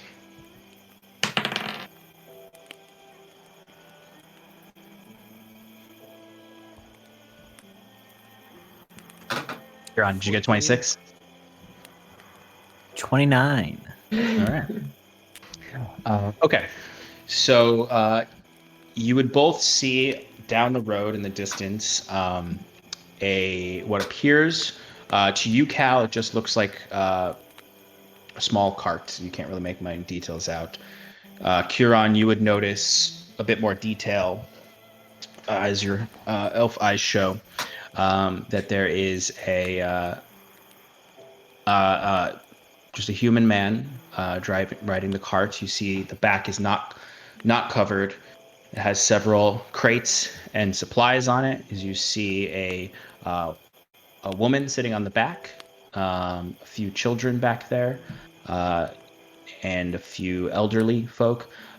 There's carts, and then it's sort of mingled within the carts. There are people seated on the back of the cart as it's heading towards you. The man is in simple merchant's clothes. The people themselves are, some in peasant attire, but mostly clean and well-kept clothing as they're just riding on the other side of the road, heading southeast. Kieran, what do your elf eyes see? Well, Cal, my God, no elf one eyes does. see a cart with people in it. They look like travelers, simple travelers, heading south, most likely towards the crossroads. Okay.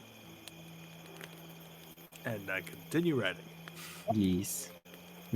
The cart is approaching slowly, but they're about to pass you. They don't really seem to acknowledge you too much. They They look up every now and then. Some of the kids in the back start to wave at you. I wave back. See, they have a big smile on their face as you see what is probably their mother kind of pulls their arm down and then kind of gives you a look and a half smile as your carts are now about to or you two pass them. Right. As we're passing, Kieran shouts, "Salutations and blessings of Ilyuvania upon you, travelers." And you I see give a nod and a kind of half smile. you see the man who's driving the cart. You see him go, oh. Yeah, have a flame to you all. Yes, I was awake, for sure. Why'd you have to say that? I said it to my passengers. Good morning. And a good morrow to you, good sir. As the cart keeps moving on, you see the kids keep looking over at you. They've never seen an elf. It seemed like they've never seen an elf before. So there's big smiles on their faces. And the other passengers, you see there's an old man smoking a pipe with an older woman next to him. They're all human. Disgusting. And they pass you two. And then they pass Valen. They pass the cart. Valen gives them each a nod. Does anyone else want to say anything to them?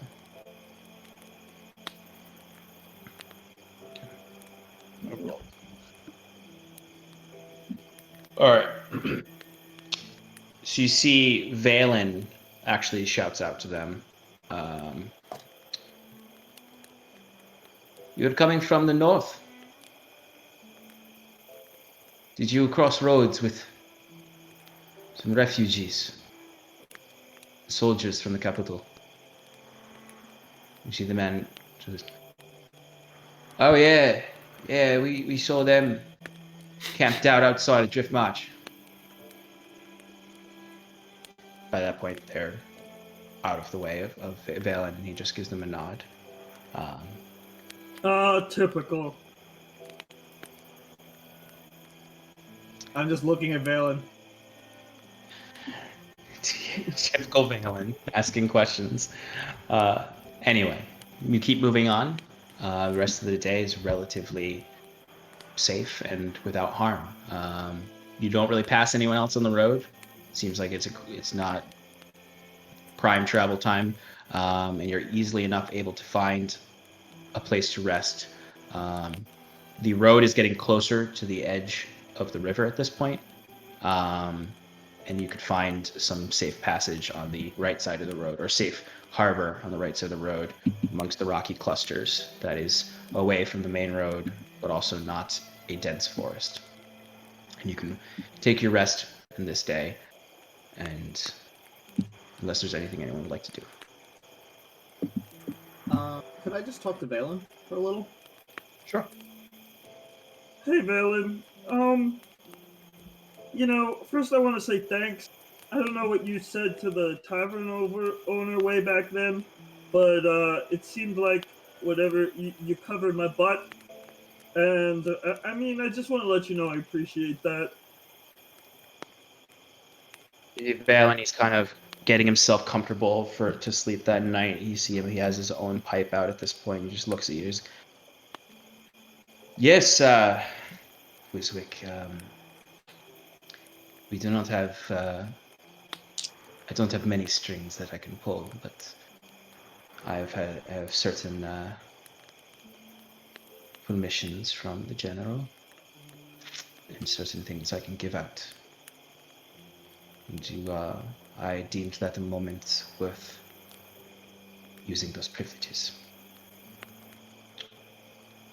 Speaking of General Kinsley, remember he gave us like some. He didn't give us any rewards or anything, but we're kind of cool with him, right? Like he said we were a part of the crew and everything. So why do you think he's not in Drift March? Did he not like own that? Say he was going to a fortress or something? They went to Driftmarch, which is the fortress. But if they are camped outside, that is definitely a peculiar question. It is not large enough to hold all of the people, but we'll have to see the state of it when we get there. I assume he is there. How far is it to Drift March from here again? We should reach it tomorrow. Would you like me to let the general know we'll be there tomorrow? If you can do that, that would be excellent. Through the powers of Ilyuvania, anything is possible. And then I we're could gonna do it cast too. sending. Yeah, but I said it first, so I could just send a letter. how? Robert, probably. It's just Robert's right head through the pops out of Yes. the car. He's like, "What? You need something? No, Robert, you're doing great. Let's see. Or what would you like to say?" Kids these days need a lot of a lot of positive. Good lord. Need a lot of pot, pot. lot of pot, Lot of pot. lot of pot. Kids these days need a lot of positive reinforcement. Cal's heard, I could use even some though he's positive 3 years reinforcement. younger than me. While Kieran is formulating his message, is there anything anyone else would like to do on this night's rest? No, Cal's still in a. He's very tense.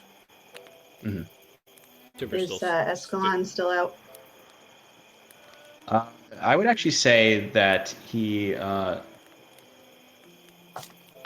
still out now. I'd say he's grumbled here and there, and Robert's kind of tended to. He's not been. I'd say he hasn't been in a conscious enough state to like he's opened his eyes every now and then and just sort of been like. Yeah. Has Robert been watering him? Yes. Every single time Robert Best he tries can. He's to- not eating or anything. So he's definitely Fine. weak. It's only been a couple days. Thinking as he might not have time when they get to Drift March to like have a break, he decides to begin cartographing tonight. Maybe taking first watch if it's available, so he can map out their journey. Definitely. Easy enough to do over your first 2 hours of the night. Who else is taking watch tonight? I'll take one. Okay. So I'll say Wiswick, you can take the first. Scarlet, you can take the first with Wiswick, or you and Timber could take the second, or you could just take the second alone. I'll take the second. And Timber, you can decide if you want to be with me or not.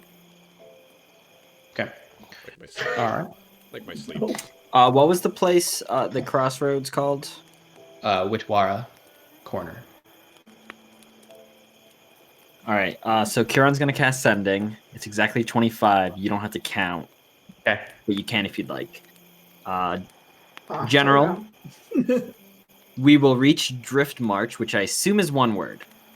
Is Drift Well, Which March? I assume is. You had it. General, Okay. can you confirm? I will cast sending. Drift March tomorrow. What is your situation? That should be at 11. We have had contact with Syndicate at Witwara and have prisoners. Hope all is well. I counted hope all is. Then I couldn't Is count well.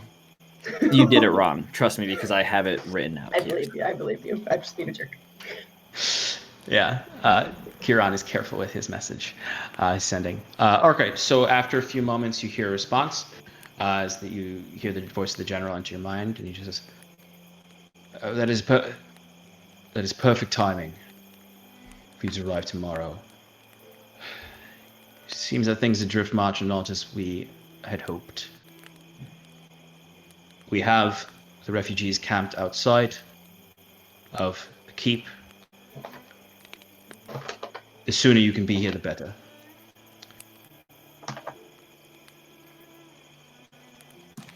Well, so Kieran, I imagine it's almost like his eyes roll back in his head as he sends and receives this message and then shakes it off. Well, it seems the situation at Drift March is not as optimistic as we would hope. I don't know if that's the right word. Of course it's not. And he looks forward to our arrival tomorrow. But he seems hopeful that once we return, everything will be better because we're the heroes of an undisclosed place. Okay. Valen, you see Valen at this kind of perplexed as he is just deep in thought and just is not optimistic in Drift March. What could that be? Who rules Driftmarch? Drift March is, in the past, has been a contested keep, but it is currently under the control of Tresix. It is classically under the control of Tresix, to my understanding. Is there a local lord that would perhaps cause issues, or Not the local lords. There are not many Zvarl's lords in that region. The closest is Orenshire, to the north. But food shortages, maybe? if we are thinking of the worst, and then you see him hesitate to continue. I prompt with my eyes. Give me a prompting eye persuasion roll. Sure. Oh, it's persuasion? I thought that was just going to roll eye prompt. No, I'd like a persuasion roll. Are you proficient in iPrompt though? It's Cal. Okay, so you're pretty proficient. No, actually that's expertise. That's expertise. If there's Sean. that's expertise. It's a 23.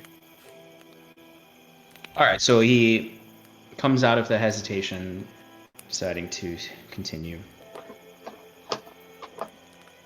The crown has not heard from Queen of Zvarwald in a long time.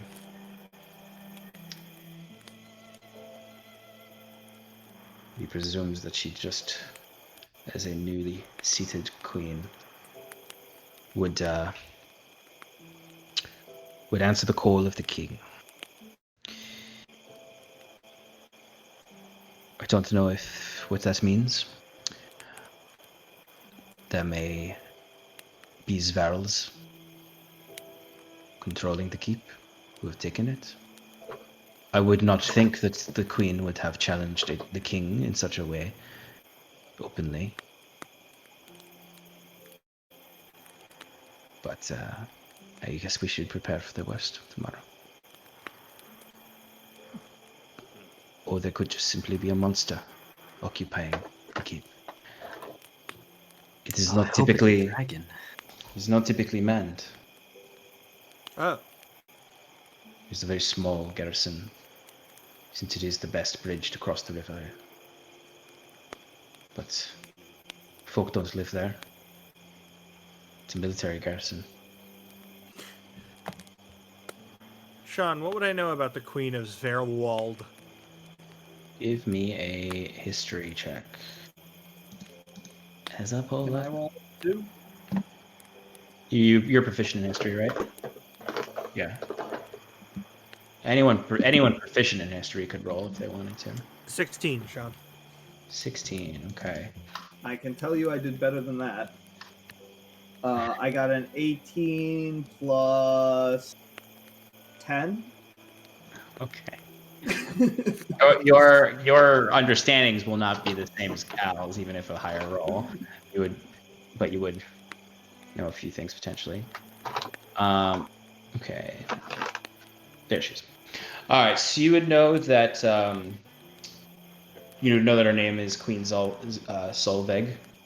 Queen Solveig, Solveig, and you would know that she is very secretive, and that the Zvarl court rarely likes to come into the valley. They prefer to stay by the sea in Caerwent, in that region. So they have notoriously had a distant relationship to the Quintarchy, but not typically by any means, in the past at least, rebellious. Nothing like Scythia.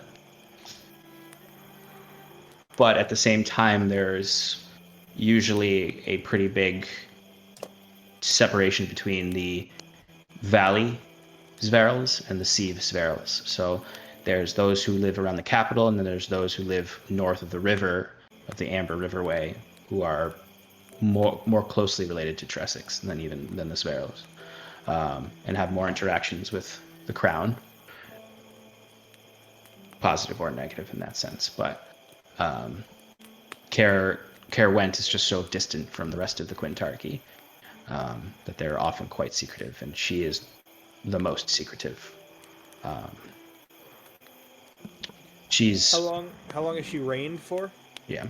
So she's reigned not very long. She's only reigned for the last 5 years. Hmm. Since How her husband's good. death. Got it. She was married into the royal family of So she Sveril. was able to retain the throne. Yes. Oh boy. No one knows exactly how. Though it's suspected some foul play, maybe. I mean, yeah. There's no other way to do that, pretty much. But that's all you would really know. Wiswick, you wouldn't know much of that. You would know, even with that role, you would know Zverwold is above the parts of the Underdark. It's probably the only, other than small, deep winding caverns, it is the only part of the Quintarchy that is beneath the or above the Underdark, as the Underdark kind of hugs the coast from Elysia to the Ghost of Ruination. So you know that there's been known to be some ditch towns in Zverwold, close to the mountains, hidden, hard to find by anyone other than maybe a Zvirfneblin that's on the surface. But you've never been to any of them. But would I know their general location? You wouldn't know their exact location, but you'd be able to think about. And don't you have a map of the Underdark, don't you? I do have a map of the Underdark. So you can make educated guesses based on that, where they might be. Right. And I'm sure that there's some secret, like, codes that the Snurvneblin may use to discover those types of locations that only their kind would know. There's typically ditch towns typically have the Zverfneblin part, and then there's the open parts to what they're actually their trade and whatnot. And you would know the typical expectations to be able to access. From those ditch towns, do we know any information about the Underdark under Sverworld, such as common enemies, maybe just the biomes, whatever I can get my brain around? Yeah, with that role, I'd say yeah. So they are that part of the Underdark is less populated. I mean, the Underdark is not super densely populated already, but there's even less population in that part, since the Zverfneblin have liked to cluster in the northern part of the Underdark. I'd say there's more activity from the other races underneath the Underdark in there. And it's considered the ditch towns out there, or what are the Zvirfneblin homes beneath the ditch towns out there, are said to be a bit more dangerous. Even though all the Underdark is very dangerous, though it's like the wilderness, more or less, that part. It's thought that it's like an in-between zone, a no man's land between the truly awfully horrifyingly dangerous part of the Underdark that's beneath the Ghost of Ruination, and then there's this sort of no man's zone in between where there's not a lot of activity of Zvirfneblin, and then there's the more populated clusters in the northern reaches of the Underdark. Yes, I've been meaning to explore the Underdark of this area.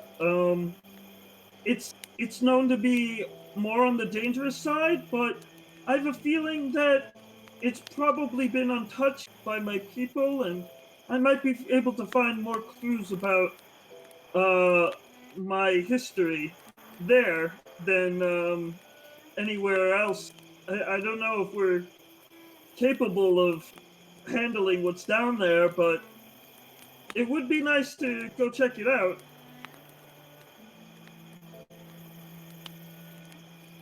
Yes. Of course, Wiswick. Of course, we can whatever you'd like. I'm just Whatever saying, if things turn out okay at Drift March, and if we want to try and get some treasure hunting down in some place where I feel a little comfortable, it would be a little nice. Just a little, side trip. Kieran's gonna give a side eye over to like Scarlet and Timber and be like, I believe we have more pressing matters within our party, but of course, when all is said and done, I would be more than happy to join you. Right, of course. Okay. So, this is happening at night, right before you're going to bed. So, you all go to bed. You take your watches. Is there anything you want to do during these watches? Otherwise, it's pretty quiet. This close to the river and closer to civilization. But if there's nothing anyone would like to do in the night, then you all find yourselves waking up in the next morning. Kieran, classically early. Mm-hmm. Scarlet, this next morning, Escalon would come to consciousness. And I'd say that's actually, have you been doing the string thing every night? Yeah. I'd say that's what wakes you, is a quick jerking of the arm. Mhm. And you can look, as you awake, you look over. It's very early in the morning. It's probably around 7 a.m. Kieran's been awake for 4 hours. Everyone else Keeping is watch. Yes, keeping watch, slowly coming to awake. And I mean, Kieran would have noticed Escalon waking as well, and then noticed Scarlet waking to that. As Scarlet, you look over, and Escalon is gagged and tied up. As you see him just sort of, one eye is still pretty swollen. There's the blood is like Robert has cleaned him up a little bit, but you can kind of see the heavy bruising in the face, around the eyes, under the eyes, and over the nose from Cal's intense punch to the face with his rapier. Well, I know what I'm doing today. He looks like a shell of the fancy, boisterous man he was in the bar. All right. As we are, I'm assuming, are we all up at this point? Slowly but surely, yeah, everyone's coming. Yeah. Coming Okay. To... I want to sit in the cart with him. Okay. So Okay. I guess I'll tie my horse to the cart so that, unless somebody else wants to ride it, but I think everybody else has a horse. Kieran rides Rocco. I'd say Jorhan actually takes the cart, your horse. Okay. To give you some privacy in the back with Escalon. So in the morning, you're all getting ready, and you see Scarlet just sort of pick Escalon up, force him up to his standing, and starts to push him as he's slowly walking best he can with his ties. And she pushes him into the back of the cart and gets into the back and waits for... Remember, Scarlet, nothing you wouldn't do in front of the holies, goddesses or gods. That was better. Timber looks over at him and goes, "I will be watching." Okay. So Timber, are you going to join her in the cart? Well, I've been there, so yeah. That's true. Good point. Okay. So the rest of you, I assume, are just going to get on your horses and get ready to go? Okay. So the cart starts Regular to move. morning routine. Regular running routine. All right. So you start to move along the cart. There's too many birds. There's too many birds. Not enough Too many birds. birds. I mean, this day is nicer than the last 2 days. Yeah. Seems Is like it? that. It is now. It seems like that storm has somewhat passed. But Scarlet, you just feeling the rocking of the horse as you're just sitting across, and Escalon is just sitting there, mouth gagged, kind of looking between you and Timber, and then kind of keeping his eyes away. Timber, you're watching him as well as Robert leads the cart in the front, and your friends are on the road. What would you two like to do? Timber would like to put his claw underneath his gag and pull his whole body with his face, and face towards him, and then untie the gag.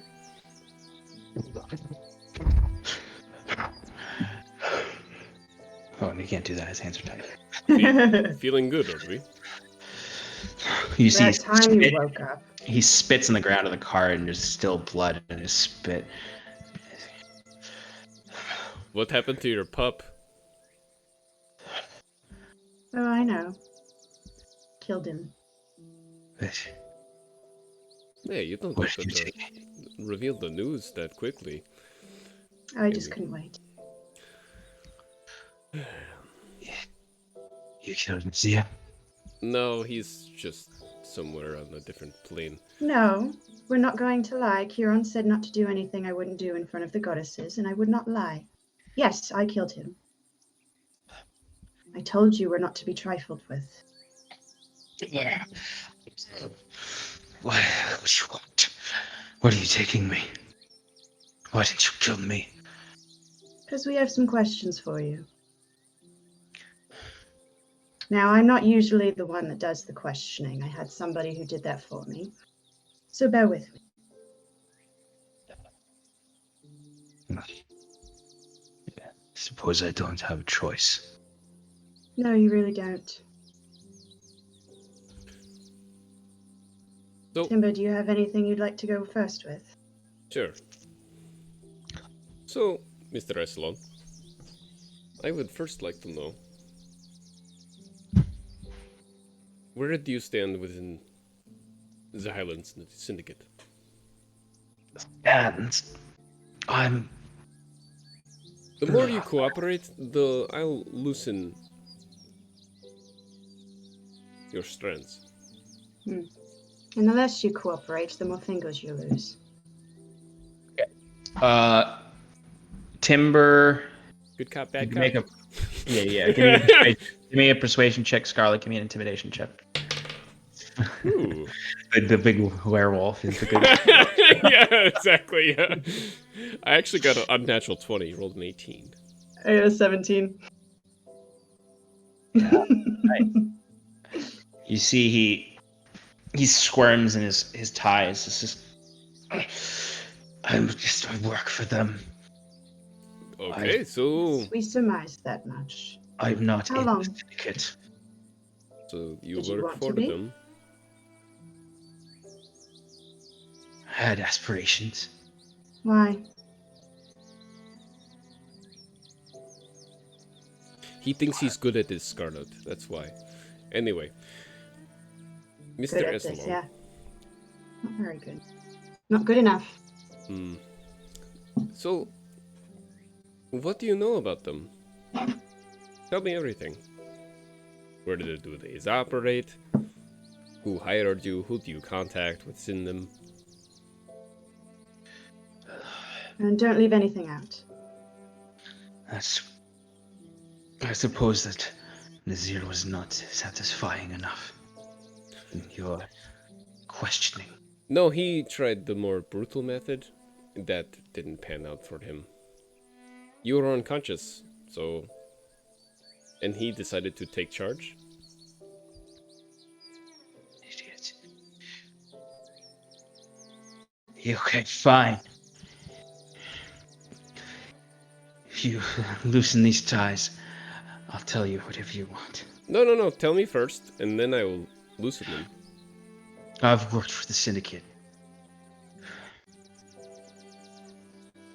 for 10 years. 10 years.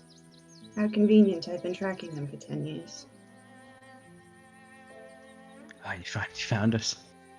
It sort of fell into my lap, as it were.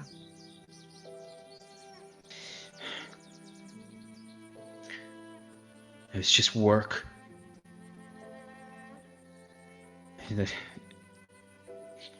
Make the gold. Do It's whatever a I want. noble profession. Yeah. Well, what did a lot of you do? Oh, I am tracking someone you took from me. So As am I. look what that got you. So, I asked Nazir this. His answer didn't satisfy me. In your 10 years that you've been working with the Syndicate, have you seen another person, a man, that looks exactly like me?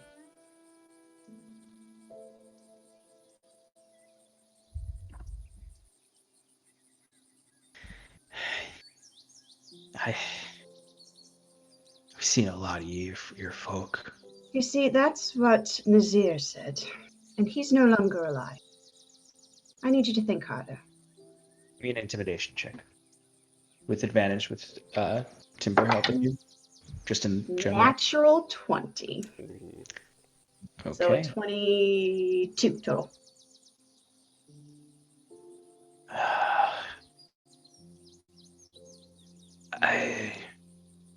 I did not see. I've seen some Genasi, like red hair, gray skin, typically like you, just like you. I mean, what do you mean? I've seen Genasi men who have been snatched. He would be around my age. If you must know, he's my twin. And he was taken about 10 years ago, and I have not stopped tracking him since. Years. The town Cindermire mean anything to you?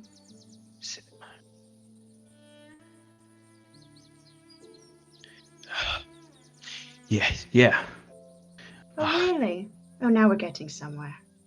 If you just loosen these a bit, I can talk better. He's Timber, deserved it. a little bit? Just a little Yeah, bit. just a little. I loosened a bit, just a little bit. I can talk even better So, with my hands. No. That's enough. Don't get greedy. So, Cindermire. Yeah. What about it?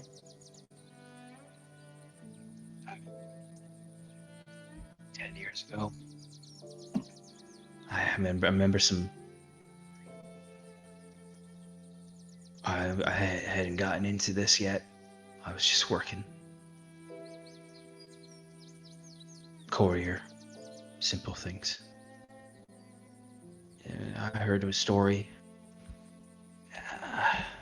Some snatchers got hurt real bad.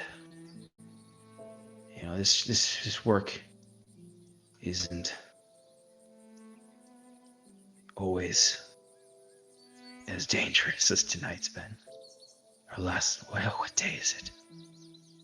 Not important. Continue. This was around the time the bounties first came out, so everyone thought they could get rich quick. And there's someone named, I've seen him around, Fletcher. He had a bad experience. Really? How bad?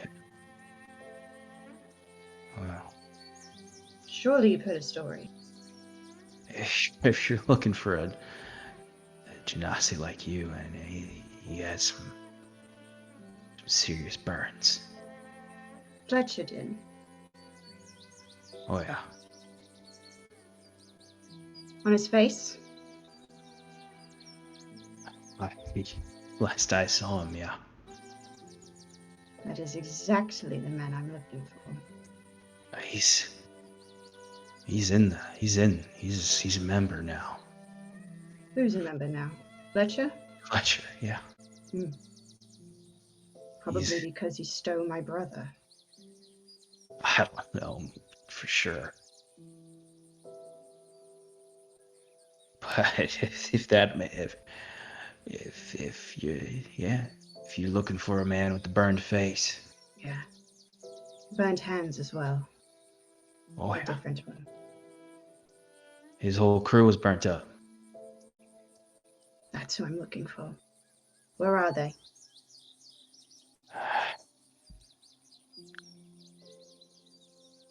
If they're not in Oranshire, then they're probably in Drollwind.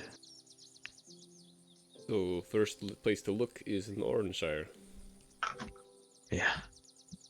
Maybe Fletcher's a contact. He Who- deals out bounties now.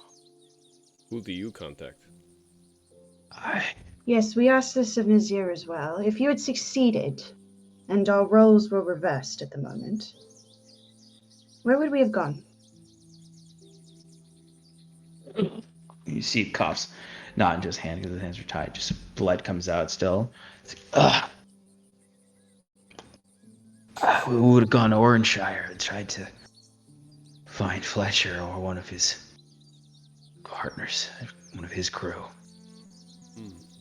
Do they have any markings? Any definition of being one of his crew?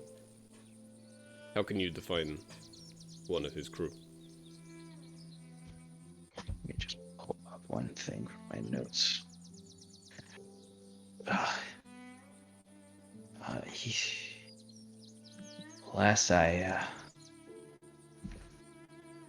Last I knew, he was here.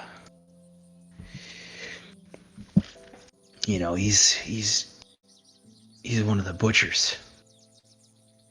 So, if you look for the bloodied symbol of the syndicate, they're not very subtle, those folk. The thistle is a marking of the syndicate.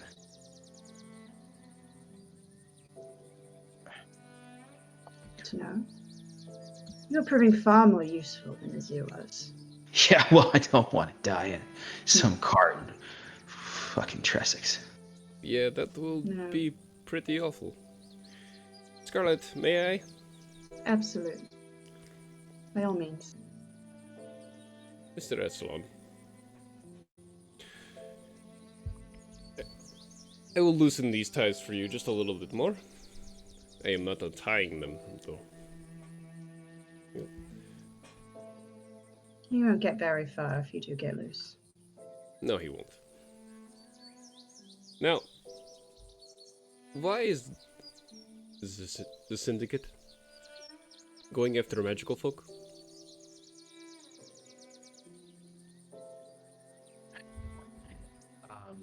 Before he answers, just real quick for you, Scarlet. When you said thistle, you would know what the symbol of the syndicate is, based on your time in the court, but also in that letter that you had found, or the notes that you had found. If you look back, I sent you an email a while back when we first talked about the syndicate. And it has a symbol in there that you would know of that is the syndicate symbol. And by what he's mentioning, essentially, their symbol is like that, but altered and made more gory. The syndicate overall. No, the butchers. The butchers. Okay. Yeah, the syndicate's symbol is the northern thistle, which is something which grows close to the mountains in southern Zverwold. And the butchers butchered it. Yes. But to answer Timber's question, I mean, as far as I know, I don't see them much past giving him off to Syndicate. And where are they getting passed off to?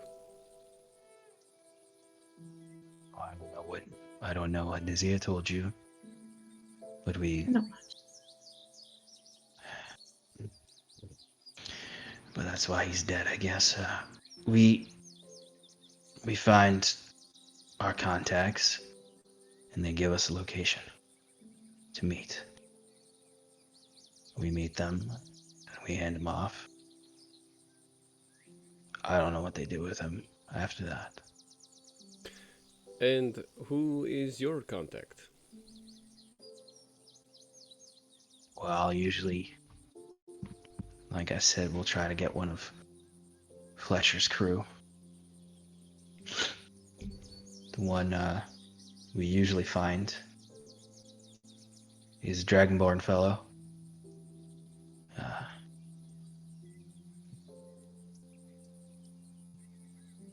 Yeah, where's his?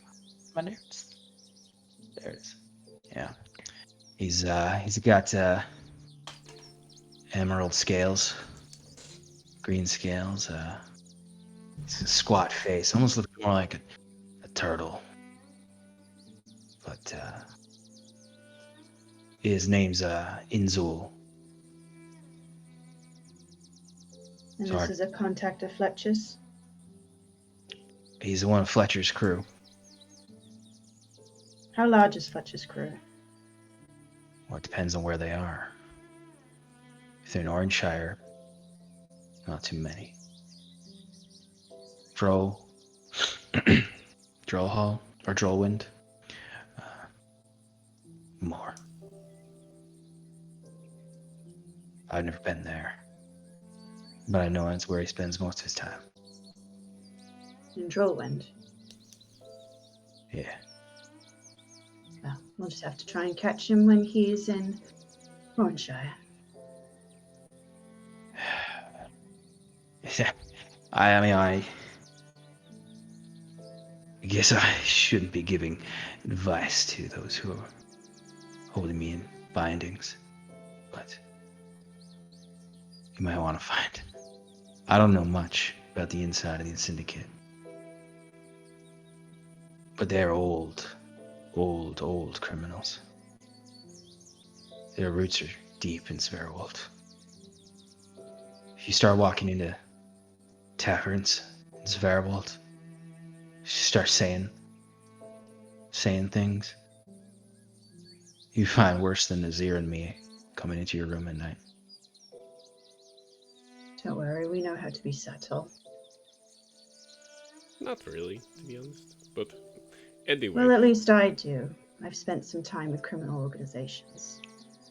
You know how they work. Is that so?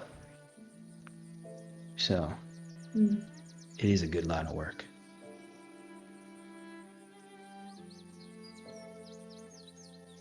Why are you You proud do of what you that? must. What'd you say, Timber? I said, why are you proud of that? You saying that to him or her? To him. And her. Yeah. Looking at Right. both of them. As Timber's like, oh yeah, they're both criminals. Listen, I wouldn't have had to go into a life of crime if it wasn't for people like you. If you hadn't taken my brother, none of this would happen. I would not be where I am today.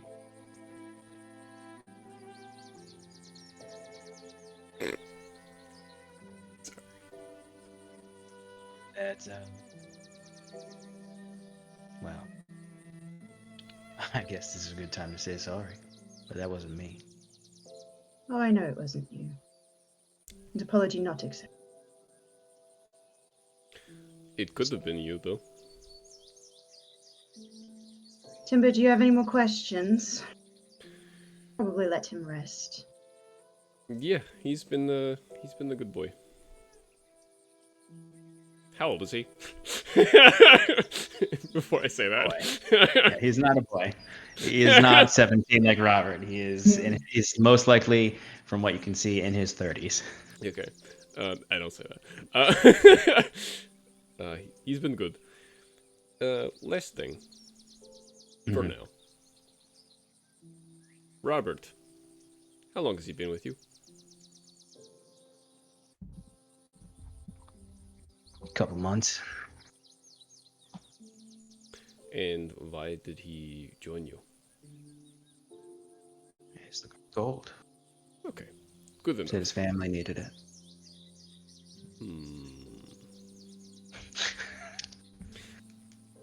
Yeah, he says, I don't know. We found him one day and he offered his help.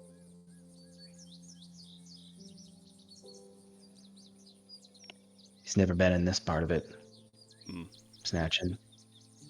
He looks over at Scarlet. Mostly courier work. Like me, 10 years ago.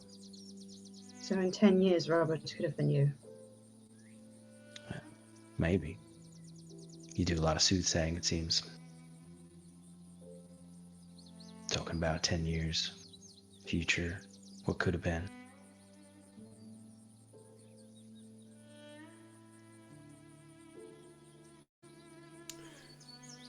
Anyway, I think I've had enough for today. I'll sit here. He won't go anywhere. You behave enough and I'll loosen a little bit more. How about some water?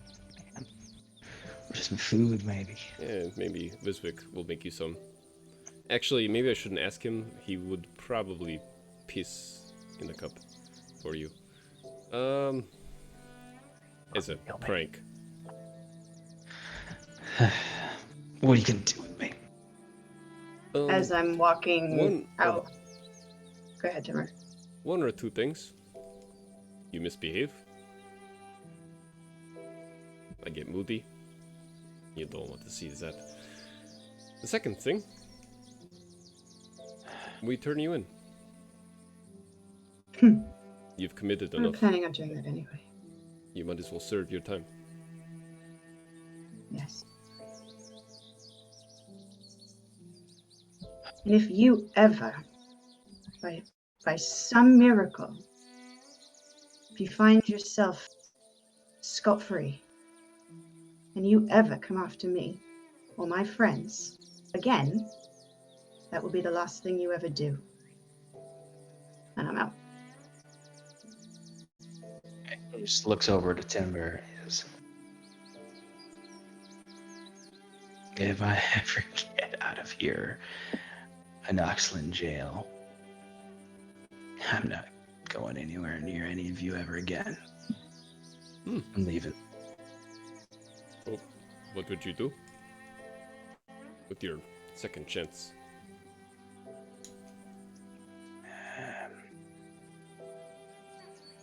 He sort of sits back, kind of adjusting himself.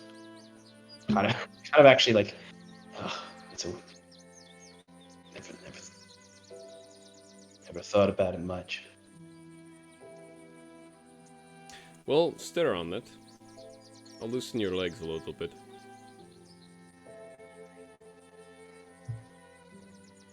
Actually, I'll just untie his legs entirely. You can't outrun me, so...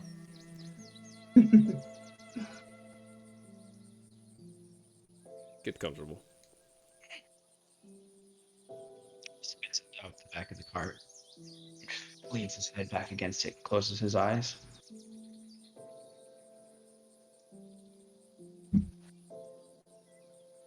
As you begin, or have been, moving further and further along, up the road, towards the end of the afternoon, you start to approach and you crest a hill and you look down and you can see in the distance, I say it's around 5 o'clock or so, sunset. You can see in the distance a patchwork of tents around the road. Not a lot of tents. I mean, there weren't a lot of people who lived in Set, but varying sized tents with some small stacks of smoke coming from them, cooking smoke and not burning camp. But what catches your eye more, and what you can hear thundering from the low gorge to your right is the massive fortress of Driftmarch, which you can see it now in its clearness. It's first of all, it's a very large waterfall that the river flows into, because it's where two rivers actually meet nearby and become one, and it leads into Driftmarch. Driftmarch is massive. It's the biggest thing that any of you have ever seen, besides maybe Therismore for you, Kieran, and places for you, Timber. Um, and it's made of black stone, similar to the spire. It is a massive bridge that crosses the entirety of the lake, built into the side of the waterfall itself. So you see two large bridges that meet at a large fortress in the middle, fortress keep in the middle. And you can see the bridge has the flowing waterfall through it. As you can see, some torches lit all along the bridge and in the fortress itself. But you don't see anyone patrolling the bridge itself. You don't see much from this distance, but for some reason, the villagers are not inside the fortress. And as you look upon this and start to descend down towards the village, hearing the thunderous waterfall and rewards hopefully waiting, that is where we'll end tonight. Woo. Thank you for those who stuck around with us. Yes, apparently we're having an ice cream party next week. Yeah, everybody has to have ice cream. Yeah, I'm definitely gonna get some ice cream. So But, at the beginning of next episode. yeah, beginning of the next episode, we'll have ice cream, and we'll see what's happening at Driftmarch. So we'll see. March. Yeah, we'll see why the villagers are not inside the keep. We'll see what trouble is awaiting our heroes there. And their further movement. Damn it! Breathes into the mic and. Damn it! And yeah, and we'll go from there. Thank you everyone for sticking around with us tonight. We really appreciate you. Thank you for everybody trying to. Oh my god! Let's cut it. Yeah. Good night, folks. Thanks for sticking around. Good Thanks, night. everybody.